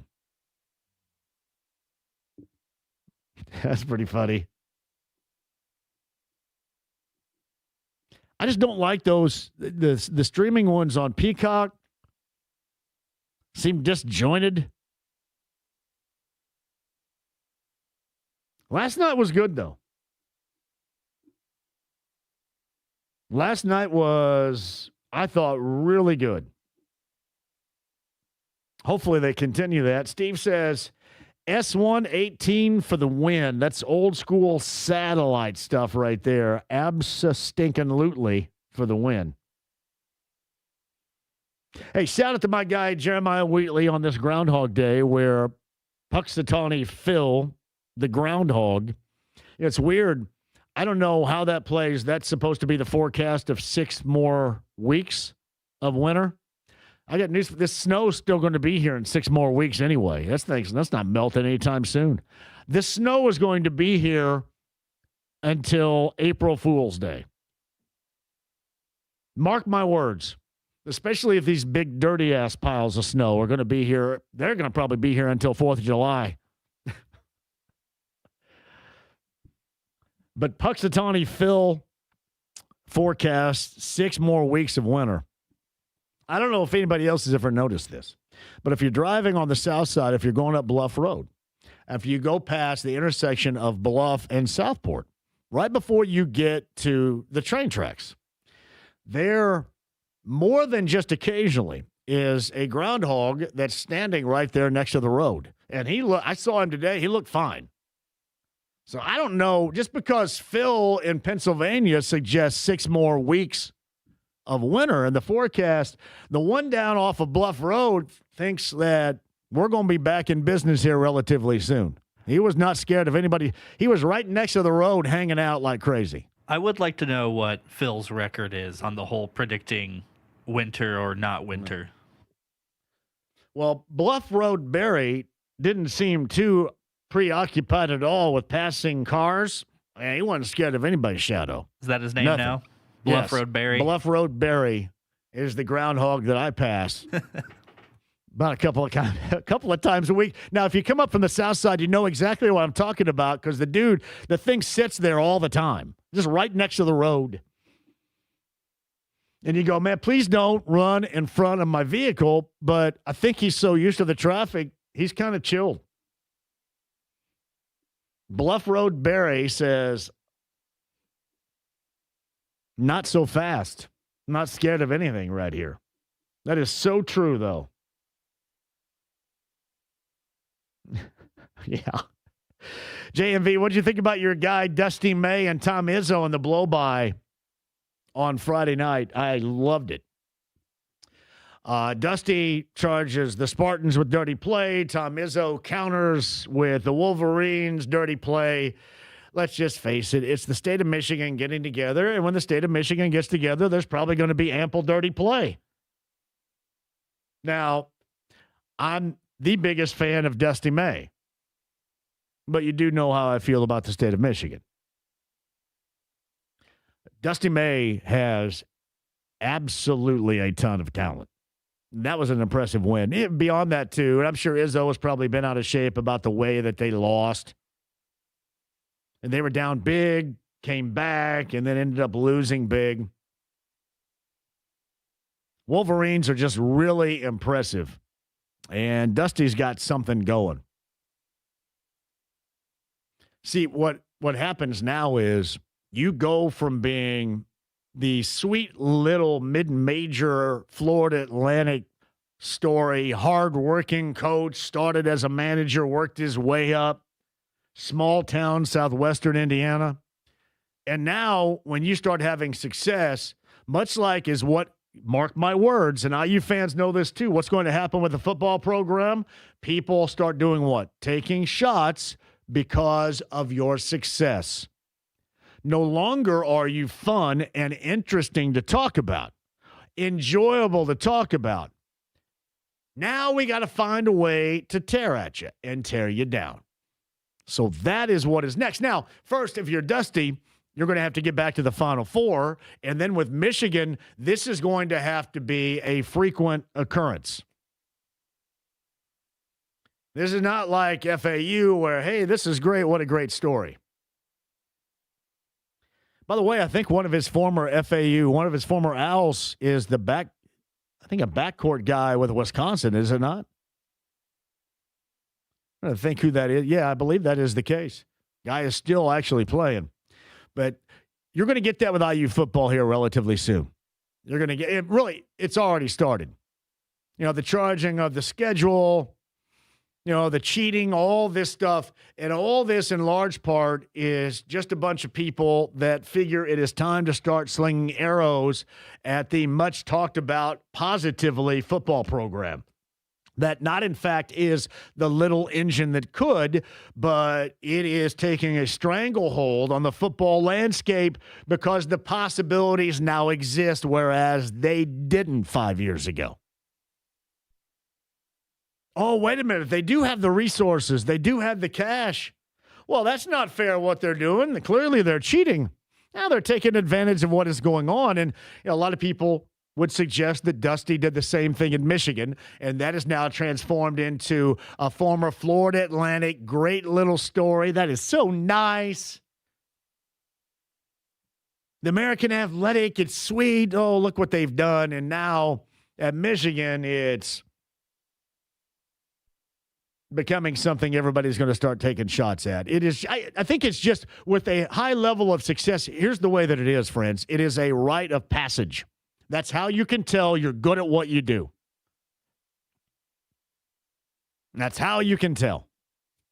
And really, that also evolves within the fans of your program. You've seen that evolution within the fans of Purdue with Matt Painter at times.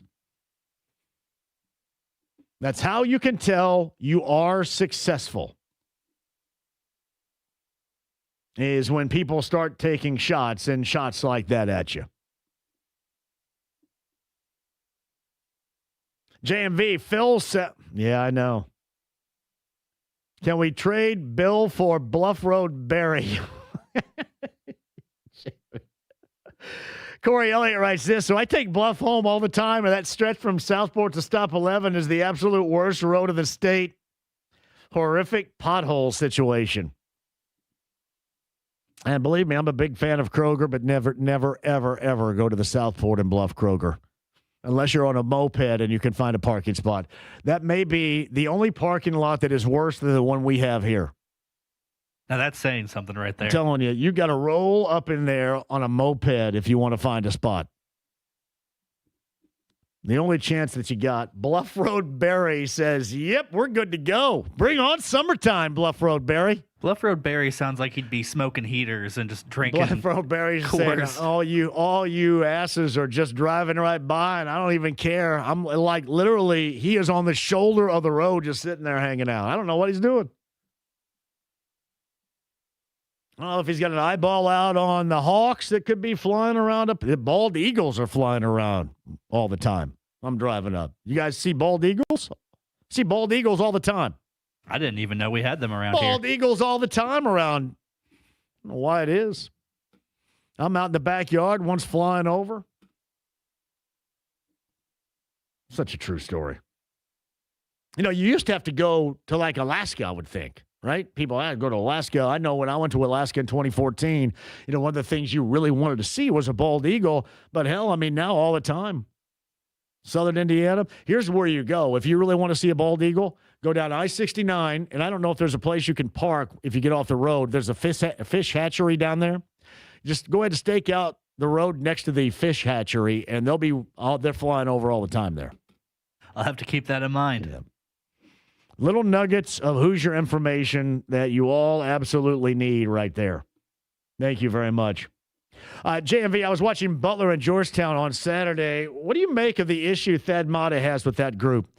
Well, first of all, they really can't shoot straight most of the time, and that was problematic against Georgetown. That was just a mind-numbing, awful loss at home on Saturday, which would beg the question if they're ever going to be able to high-level compete in the Big East. Now, I will tell you this.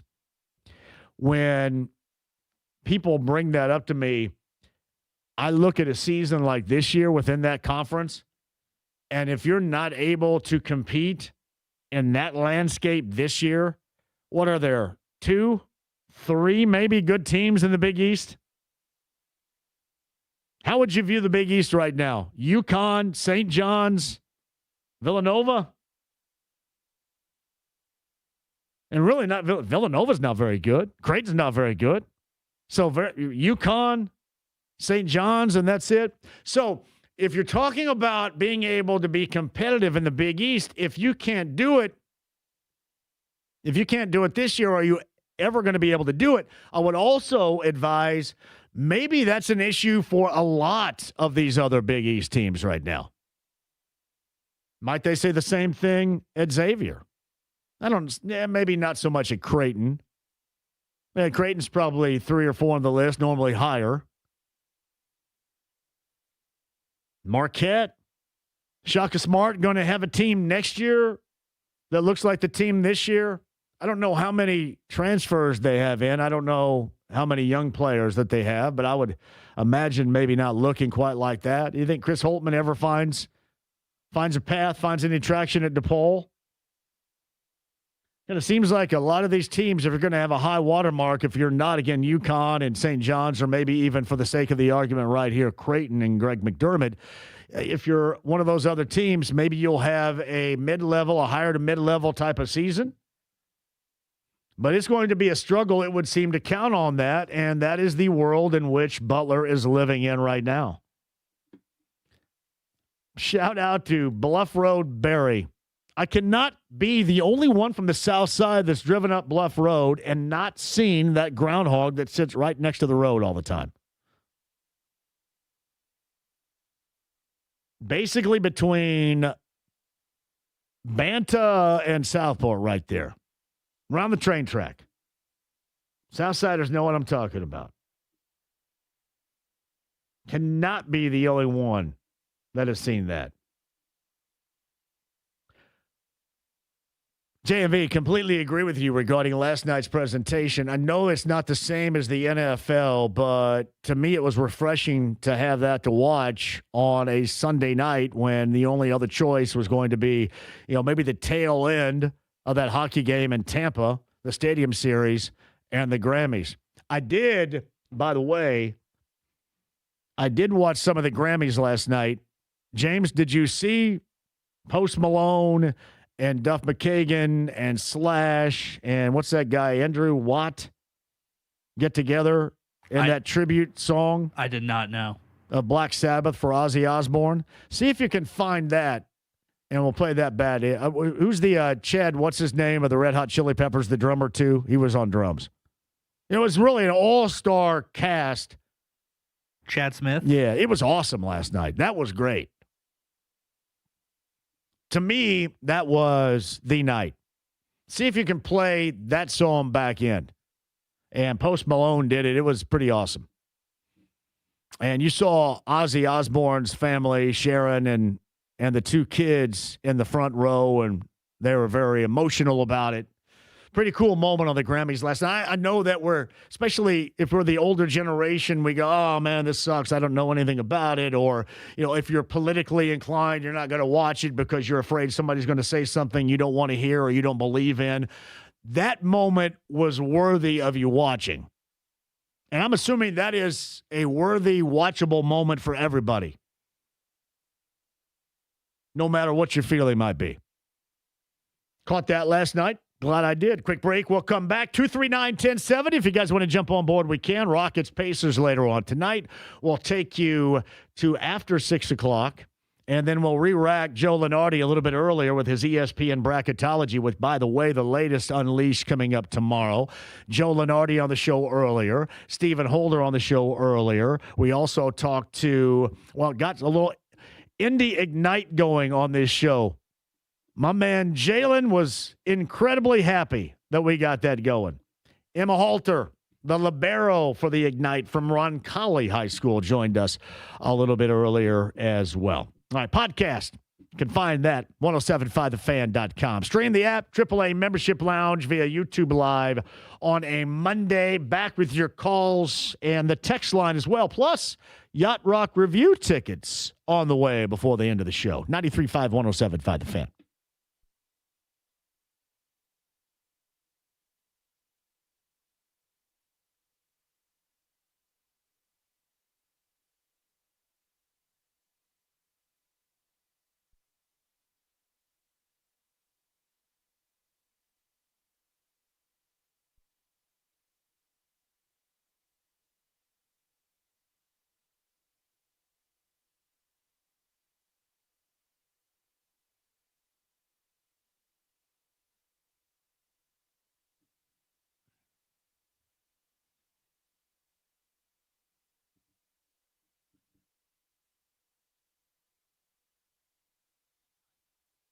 Hey, John here for Premier Weight Loss, medically supervised weight loss injections here in Indianapolis.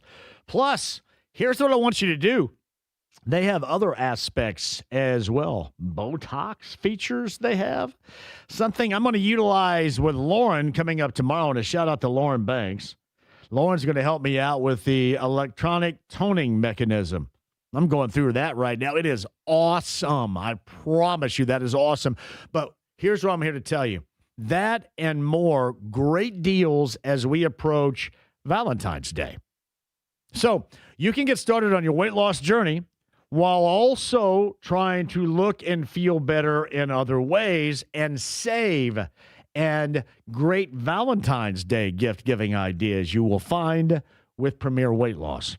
Certainly for the last year and a half, it's been about the weight loss journey. It can be for you as well at pwlindy.com. But other ways and means in which you can go about toning up, looking better, and feeling better, and also give a great gift away to that significant other for Valentine's Day. Valentine's Day specials going on right now with Premier Weight Loss. Tell them I sent you. That's pwlindy.com. Get started on that weight loss journey and see what my friends Felicia and Brianna and Samantha and Thomas have in store for you at the premier location here in Central Indiana.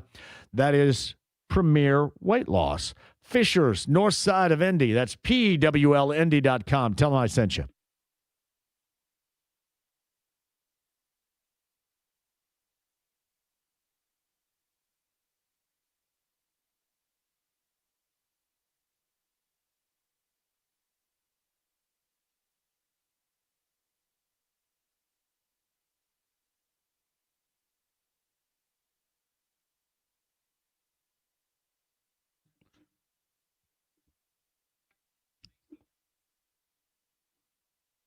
Hey, John here. Great idea. If you want your real growing hair again, phone call away, 317-522-2995. That's Darren Andrews, everybody. WeGrowHairIndy.com. It doesn't just end after your procedure. You can continue to go because the technology and the innovation say you can. The boosters they offer right now will continue your real, and that's the key word here, real hair growth. If you want your real growing hair again, you have that option. Make that call. Tell Darren Andrews that I sent you today. 317-522-2995 or WeGrowHairIndy.com.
The Ride with JMV. We're putting the band back together. Forget it. No way. We're on a mission from God. 93.5 and 107.5. The Fan. All right, this is last night of the Grammys. At lead, Post Malone. Chad Smith on drums, percussion. Slash, Duff McKagan. And is it Andrew Watt, the other guy that's in there, the guitarist? Who is Andrew Watt? Why don't I know that name?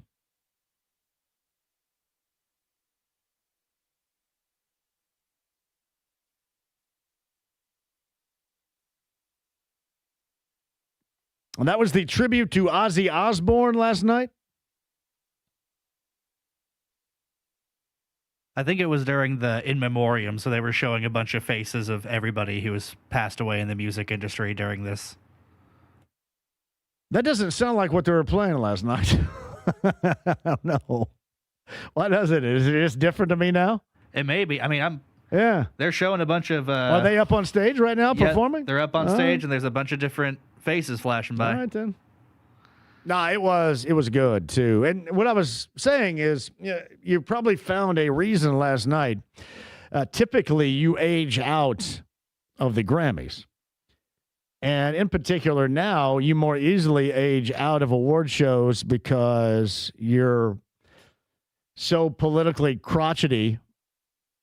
You don't allow yourself to watch stuff where somebody else has something different in belief, which, whatever. That's just you, and that's how you're going to be.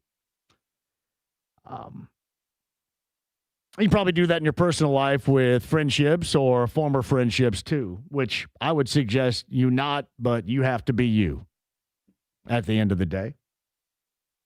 However, I would tell you last night, through all of it, any of the political, what you would call nonsense, or any of the, I'm too old to be watching this, I don't know who any of these people are, anybody, especially in my age bracket, would know that. And that particular moment last night, to me, was incredibly special. With that group on stage playing something for Ozzy Osbourne, who passed away last year. Right in front of his family, too, front and center. They were emotional. It was just a really cool moment from dudes that can rock it. I'm going to say this. Post Malone and Jelly Roll are coming here. When is that, too, at Lucas Oil Stadium? Have we given away tickets to that? Why are we not giving away tickets to that? That sounds fun as hell to me. I'm typically not a big fan of tattoos in general, but especially all over the face and body and everywhere. But those guys are performers. I can get down with those guys. But those guys are going to be together at some point, I think, at Lucas Oil Stadium, both Post Malone and Jelly Roll. Their stadium tour. A couple more things, too. NASCAR reschedules this race now twice after heavy snow. By the way, that show is at Lucas Oil Stadium in June. Shout out. Probably on a Saturday, which screws me, I'd imagine. It is Friday, June 12th. I might think about going. Those guys. I'm just not a tattoo guy. I don't know why. But beyond that, I am a music lover and a performer, or I should say a performance lover, not a performer, but a performance lover. They are that. Well, check that out. Yeah, I mentioned this too. NASCAR race, North Carolina, rescheduled twice after heavy snow. The Clash, originally supposed to happen Sunday at Bowman Gray Stadium in Winston-Salem, North Carolina. 10 inches of snow derailed the plan. NASCAR first rescheduled its preseason kickoff race Saturday morning. Then it was pushed back until Monday. Now I believe it's scheduled for Wednesday. Because of the weather, practice and qualifying will happen in the hours leading up to Wednesday's main event. Now, the weather in Winston-Salem, North Carolina on Wednesday, 39 degrees and snow showers. At some point, do you just say, maybe it's not going to happen? That seems like a very odd place at this time of year to try to run a race. Didn't they used to do this out at the L.A. Coliseum? It was like it looked like something you would find at the county fair. But that looks incredibly problematic still with the weather. I did want to give a shout out, and certainly I've been a huge advocate of this over the past weeks. Pascal Siakam, NBA All-Star with the greatest of reasons. In a season that will go down as incredibly forgettable or as a gap year, which will give everybody the opportunity to write it off. You can write off losing in a gap year. Yeah, we'll just write it off. Well, I don't know what a write it off means. Well, that's true. But in a gap year, you can write off losing. Losing's okay in a gap year. That's what the nerds say. But losing's okay in a gap year. But in this gap year, you have seen a guy in Pascal Siakam go at it as hard as anybody. And I will say this. That strikes me more as a tremendous basketball fan and a lover of a local hoop. That strikes me more than even if this team were in contention for anything. You know how stinking difficult. You're going to say, well, he's a professional and he gets paid lots of money to play a kid's game. You guys have no idea. Frankly, I have no idea. But I have enough of an idea of level of competition of how difficult it would be knowing night in and night out, you're probably going to take an ass whipping. And then noting that the fan base, for the most part, is probably going to be okay because it's a gap season ass whipping. You know how hard it would be, I would think, to get up night in and night out? How much easier it would be if you were a part of something, if you were winning at a playoff clip, consistently winning. So to me, I view this more as an accomplishment than I would if he were giving up these similar numbers in a season that everybody was embracing, and a season that everybody was excited about.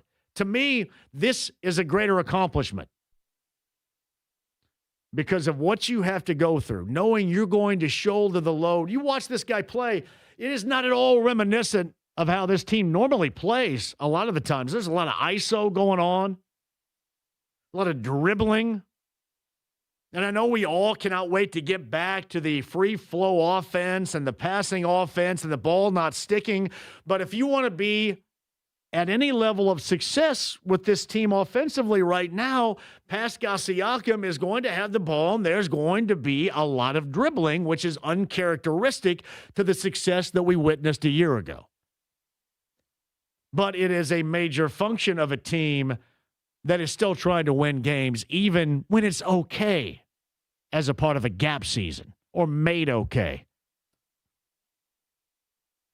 I give him more credit this year for doing this than I do if this were a season when they were in any sort of contention. So shout out to Pascal Siakam for a job well done and an all-star nod that was seriously, and I know a lot of the NBA people will look at it and go, how, they're not winning, how do you give this guy a starting nod? Because he deserves it. He deserves it as much as anybody else, even if others have been, team-wise, more successful this season. And even if Pascal Siakam's team is in the midst of a gap year. Shout out to Pascal Siakam. Quick break, we shall return. Dusty May and Tom Izzo, I dig it. Tom Izzo doesn't know what he's messing around with. Greene County, not going to take that. Did you see the other night on Friday night when Dusty's sitting there watching his team warm up and all the Michigan State fans are over the top of him, right behind him, yelling at him? Yeah. Listen, Dusty May played as a part of Mark Barnheiser morning basketball pickup games. That's not going to bother him 1 ounce. He heard worse at Eastern Green High School in 1993 than he heard on Friday night at the Breslin Center. I flat guarantee you that. No effect whatsoever. Quick break, we'll come back. Stream the app, HD Radio, AAA Membership Lounge via YouTube Live. We got Yacht Rock Review tickets to give away. That's late summertime, right? At Everwise, correct? I believe, James? We got that accurately? Yacht That Rock will Review? be, what is it here? Yacht Rock Review, Saturday, September 12th at Ruoff. Ruoff. Ooh, they're at Ruoff. Yeah. Well, learning from the mistakes of last year when I think it was at Everwise last year and you didn't have enough space. Kind of what happened with the Black Keys. You needed more space down there. Put that at Ruoff and give them more space. Yacht Rock Review tickets for Ruoff coming up here in a matter of minutes. Your chance to win. AAA Membership Lounge via YouTube Live. Become a AAA member today, especially considering the circumstances of weather. You'll appreciate it, I promise. Download the app to your smartphone, hit that button, become a AAA member right now. AAA.com. It's 93.5 and 107.5 The Fan.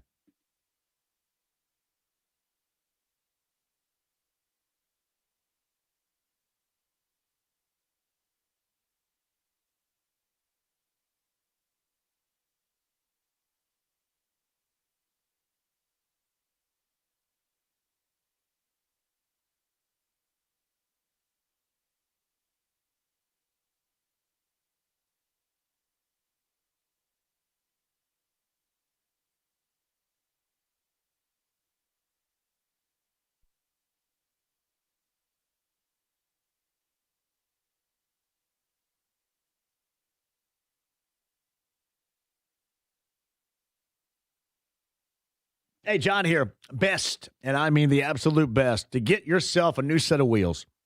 You start 2026 with a new ride, going to make you feel good. And I'm going to tell you what, the car buying experience will make you feel even better. My friend Eric Wilson, Andy Moore Buick GMC, 131st, State Road 37 in Fishers. No place else offers you the overall most incredible car buying experience you have ever been a part of. It's at one place. The inventory, the incentives to buy, and then that service after the sale. I'm kind of juggling right now what is most important. Service after the sale is important. That is making sure we raise the bar on the existence, the life of what you purchase. That is really important now more than ever. You're going to get the all-encompassing great experience in car buying at one place. His name is Eric Wilson.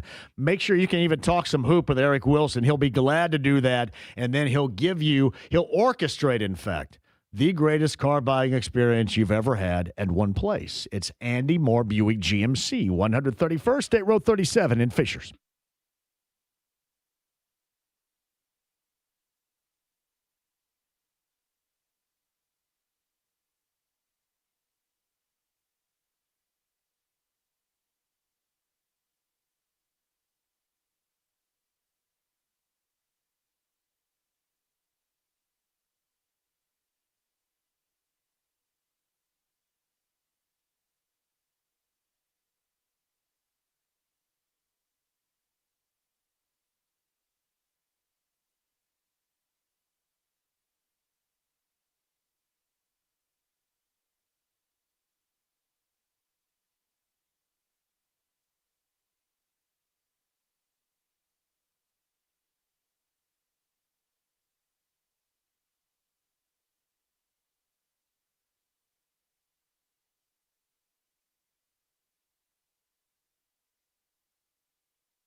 The Ride with JMV. And then at that point, Billy, your house started to shake, the heavens opened up, and God himself spoke to you and said this, Bob, but my name's Billy. It doesn't matter what your name is. 93.5 and 107.5. The Fan. Oh, crank this up. Classic Yacht Rock. Yacht Rock Reviews, classic Yacht Rock, by the way, too. September, Ruoff. Number 30 on the text line. Who wants to get all smooth with the guys from Yacht Rock Review? Who's down with that program? Number 30 on the text line. Greatest implementation of a saxophone in a song of all time right there with the late, great Jerry Rafferty and Baker Street.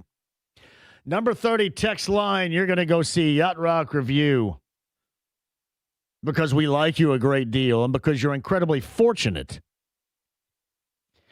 How fortunate are the Tennessee Titans? Their former coach is guiding his former team as a player to another Super Bowl. Meantime, the Titans are picking up the pieces. Robert Saleh is their new head coach. They have hired as their defensive coordinator. Are you ready?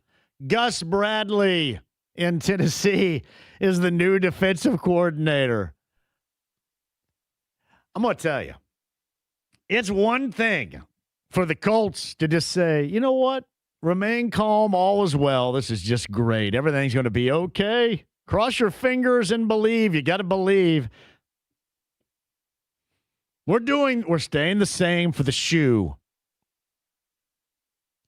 But it's got to be another to think, all right, what in the hell are you doing in Tennessee? Now, part of your argument might be, well, at the very least, they're proactive about making changes and doing something different. But the changes and something different they are doing would seem to be quite ridiculous, or at the very least, until we see the circumstances hilarious.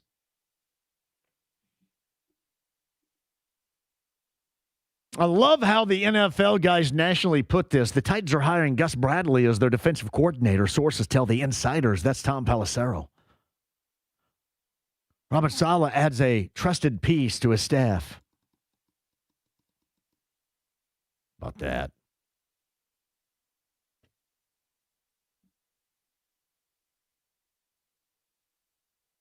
Skivvy says that Watts was a part of that group that I mentioned on the Grammys last night, doing the tribute to Ozzy Osbourne, a Grammy-winning producer. Notice TV put their names up in case you didn't know who Slash is. Skivvies, that's a hell of a point you're making right there, because they didn't do that across the board. They put their names up for them, and I thought everybody knew who they were, and didn't put names up for anybody else, and I didn't know who the hell people were walking up there. Like, it just, like, random dudes would, like, walk up and grab a mic and start singing, and I didn't know who they were. You don't really have to tell anybody who the hell Slash is. Slash is not like a Where's Waldo or, hey, wait a minute. Oh, who is that guy out there with that big-ass hat and mirrored sunglasses and a cigarette hanging out of his mouth playing a guitar? I don't know. Who is that? Is that Barry Manilow? No. Skivvies, that was right. It's weird how they put names up for dudes that you would know easily, and I had no idea. There were like half a dozen people that went up during those tribute songs that started singing on the microphone. I had no idea who they were. Tell me who they are. I'm not mad, but just tell me who they are. That is so stinking true right there. You guys getting in on the Yacht Rock sound right there? James, you have the Dusty May response. Okay, so Friday night, Michigan goes to the Breslin Center, knocks off Michigan State. A bit of a flyby in the postgame handshake between our good friend Dusty May and Tom Izzo, Wolverines and Spartans. And today, Dusty May was asked a question about that and more regarding Friday night, that win, and then what played into the after-game response. I apologize. And then No, that's right. I don't mean to be. But I apologize more than no, you're good. That seems like beyond basketball, I guess, beyond a basketball play. Is that something the Big Ten should look at? I think there were several plays that are very dangerous, and I am incredibly proud of our guys for the responses they had to some of those situations. Incredibly proud for their self-control, their restraint, and their impulse control. I'll leave it at that. Tony? But they're not isolated incidents. Mm-hmm. Yeah. I kind of want to go more on that. What? The film's there. 40 minutes of it. It's not hard to find. Have you reached out to their staff, or? It's not hard to find. Have you reached out to their staff? I have not reached out to their staff, no. Okay. Dusty right there today. Right there. I got to get him on sometime. I think he also was quoted as saying it wasn't an illusion. Now, when he heard of this, Tom Izzo responded with, "It goes both ways." And what, James, have you ever utilized this? I used to be big on this, not so much anymore. Very tit for tat. You ever play the game tit for tat? I used to be like a massive tit for tat guy. I didn't even know it was a game. I have heard of it as a saying. It's not a game. It's just it is a douchey reaction. And I was the king of tit for tat. Mm. There are two things that I vow that I dislike: tit for tat and Dr. Correcto. And at times, I have been both. So I'm a very big hypocrite. But tit for tat is, all right, well, you said something, you're doing something, and now I'm going to get you back. So what I'm doing is tit, and then what the response by somebody else is tat. So it's an eye for an eye, basically. Yes. Tit. I don't know. I'll have to look up where it comes. I don't know where tit for tat originated, but it's one of the greatest descriptions of all time. I have been, in my existence, James, charged, and rightly so, with being very tit for tat. According to Microsoft Bing, the phrase tit for tat originated in the mid-16th century. Well, I'm just right on top of it. There you go. You're using a historical phrase. Tit for tat. I have been very tit for tat and Dr. Correcto at times in my lifetime. Apparently, it was a children's game where tit represented a light tap and tat was the responding blow. That is tit for tat. So in this case, Dusty's tit and Izzo's tat. You learn something new every day on this show. That's why we're going to give you like 7 minutes extra coming up on the other side at 239-1070. A little bit of anything goes. That'll lead you to Joe Lunardi. If you missed the bracketologist from ESPN a little bit earlier, we re-rack that and lead you into Pacer pregame right here with the Rockets and the Pacers later on tonight. 93.5, 107.5 The Fan.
The Ride with JMV. And the beat goes on, yeah. And the beat goes on. 93.5 and 107.5. The Fan. Oh, I think this sounds good. I got about 6 minutes here to hustle up. There's Eddie Garrison out there getting ready for a Pacer pregame. Joe Lunardi is going to rejoin here. Re-rack, if you will, the latest bracketology. Good for IU and Purdue. I'm going to get Josh Schertz on this show, too. I've been apprehensive about doing that since he left for 2 years now from Indiana State to St. Louis, but I think now is the time to get him back on. We'll do that later on this week. Braylon Mullins of UConn, the Mr. Basketball in the state of Indiana from Greenfield Central High School, will join us coming up later on this week as well. And probably no Pacer players later on this week, too, right? I'm guessing like the last forever. Probably a pretty good guess. Like the last forever. Woo! I just think you could do better. I do. We'll still go on the same damn way, but I think you could do better. In fact, you can do better like who's joining us now? Our good friend Fulton at 239-1070. Hello, Fulton. Hello, John. How are you? Hey, you don't dismiss the show. You call all the time because it's important to you, don't you, buddy? Yes, it is. That's why we love you. Yep. I'm heading to my workout tonight for Training for Life. Well done. You're always active. Yep. Always. Yep. Did you tell everyone the big news? I think I've left that for you to debut the big news for everybody out there. Go ahead, Fulton. The floor is yours, pal. The big news is I'll be on the Today Show if I get the email from them. And I'm going to tell about my story, how I got involved with Special Olympics over 16 years. So that's outstanding, buddy. That's outstanding. This is a big opportunity, John, and I can't believe I've been doing this for 16 years, and this is my entire life to do this with you guys. And we've got our basketball game coming up this Sunday from 12. Our first game starts at 12, and our second game starts at 2:30. So on Sunday during the Super Bowl. You know, I don't know if we tell you this enough, buddy, but I hear this all the time too. We're so proud of you. Seriously, we're very proud of you. We are so glad you're a part of what we do, and you call in. You're a good friend. You're more than just a good friend of the show, but we're really proud of who you are and what you represent. For you too, John. Yes. I was talking to Denny Smith on Saturday, and he wants me to do my my new original song that my music therapy and I wrote. It's called The 250th Anniversary of America. Okay. You're going to do it on a Home and Garden show with Denny? Yep, I sure am. That's good. All right, well, keep us updated on the Today Show stuff, too, but we're proud of you, pal. Thank you, John. You got it. That's our good friend Fulton. I want to get Tony on here before we bail, too. Hey, Tony, what's up? How are you? Hey, well, good job, Fulton. I hope you get on the Today Show, dude. I want to call out the NFL, the NCAA, and the WWE about scheduling idiocy. Why are national championship games and the basketball games on a Sunday or Monday night? You know, they can totally schedule that so we could have Saturday night games and party harder. The Super Bowl, of all things, should not be on a Sunday night. I know it's Super Bowl Sunday. Yeah. But seriously, we could have Super Bowl Saturday. It still starts with an S. And then when nobody has work the next day, I don't care if my kid goes to his friend's house, and I can get hella drunk and not be hungover for school. I don't, hey, Tony, I want you to call back tomorrow. I want to get into this a little bit more. I think with the ever-changing world of the way that we see these games now and what we go through, I don't think that I would have a problem with that whatsoever. Have Tony call back again tomorrow. We'll have him a little bit more time with that as well. I mentioned what's later on this week, too. James, great job out of you today. We got the Pacer pregame bottom of the hour. If you missed Joe Lunardi a little bit earlier, you are so fortunate because we're going to do it for you again right here. Andy Moore, Automotive Group Hotline right now. This time of year, he is a major focus for everybody that loves hoops and loves sports and college basketball, certainly. He is Joe Lunardi with his latest bracketology, who joins us from ESPN now. Joe, good afternoon to you. How are you? I'm fine, guys. Thanks for having me. Absolutely. I'm going to start right here. On an average, so we just have broken down the door into February. I'm curious, on an average, how drastically do things normally change from this point in the season, according to your bracketology, compared to what is the ultimate result? They're not going to change a lot at the top, but we're going to see a lot of change still the rest of the way. I like to joke, that first Monday of February is actually me seeing my shadow, not the groundhog, and that means we have exactly 6 more weeks of bracketology, which is a very good thing for me and maybe not a good thing for teams on the bubble because a lot could still happen. So Joe Lunardi, he's kind enough to join us on the Andy Moore Automotive Group Hotline. Let's start with Purdue. Purdue had a 3-game losing skid, got back on track. Fletcher Lawyer had a game against Maryland yesterday. We saw that, so back on track. So what's your overall picture? And I know obviously all this can change, but what's your overall picture and your feel for the Boilermakers from right now moving forward?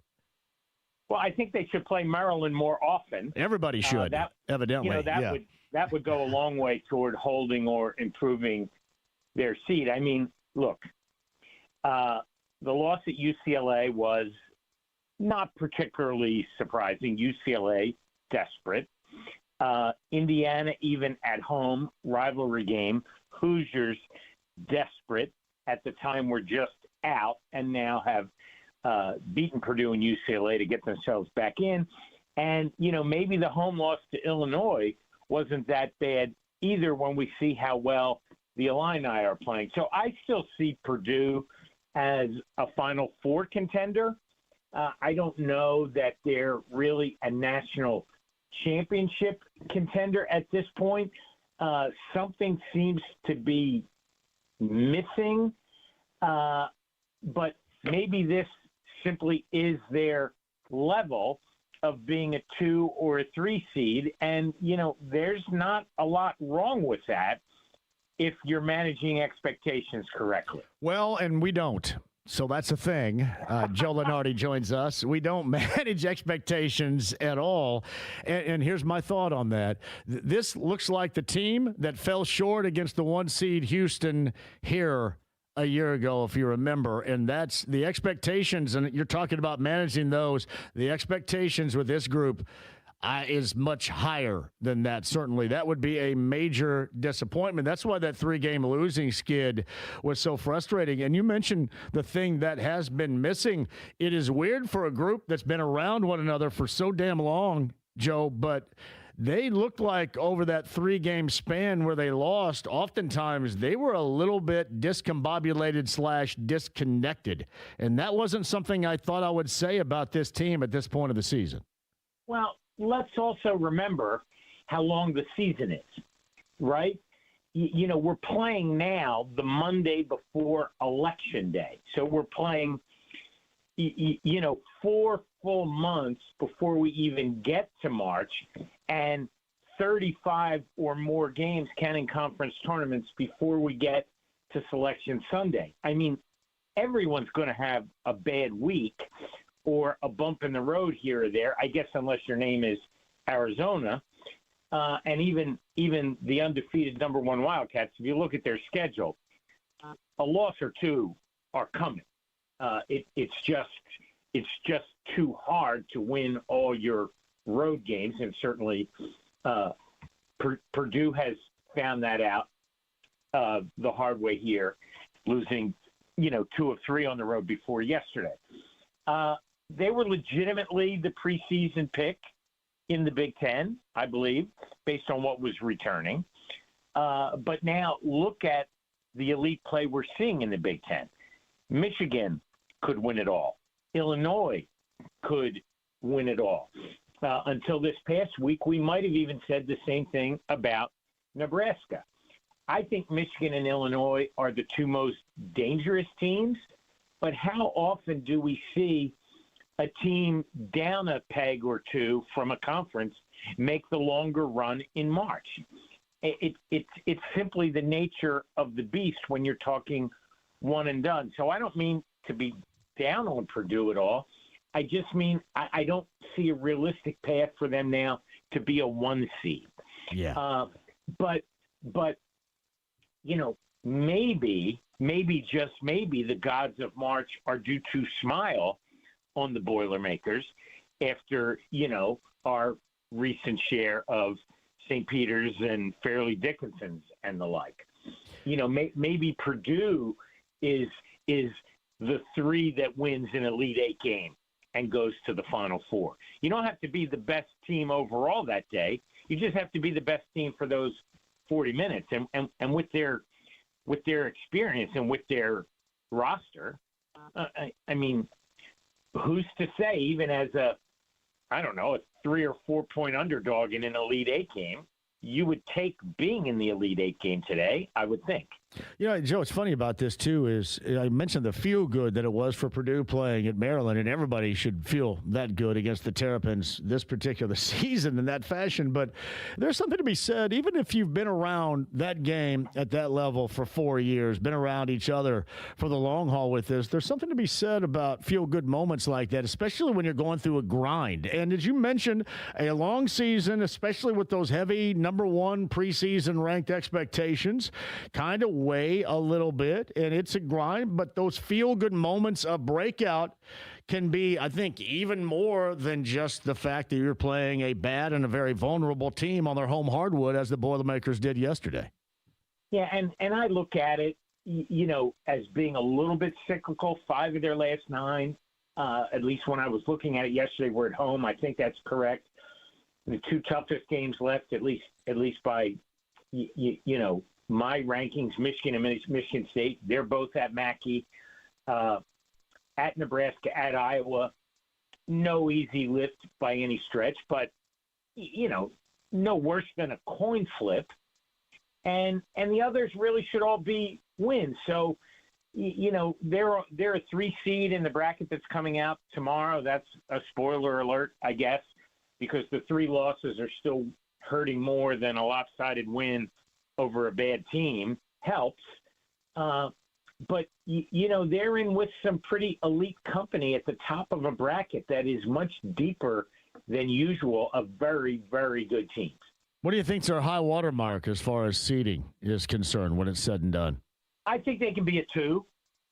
I do not think they could be a 1, and that's not necessarily the end of the world if they're a 2 or a 3, because you want to avoid that 1 as long as possible, right? And then if you're in an Elite Eight game as a 2 or 3 against the 1, well, that's no different than if you were the 1 playing the 2 or the 3, except you're wearing dark instead of white.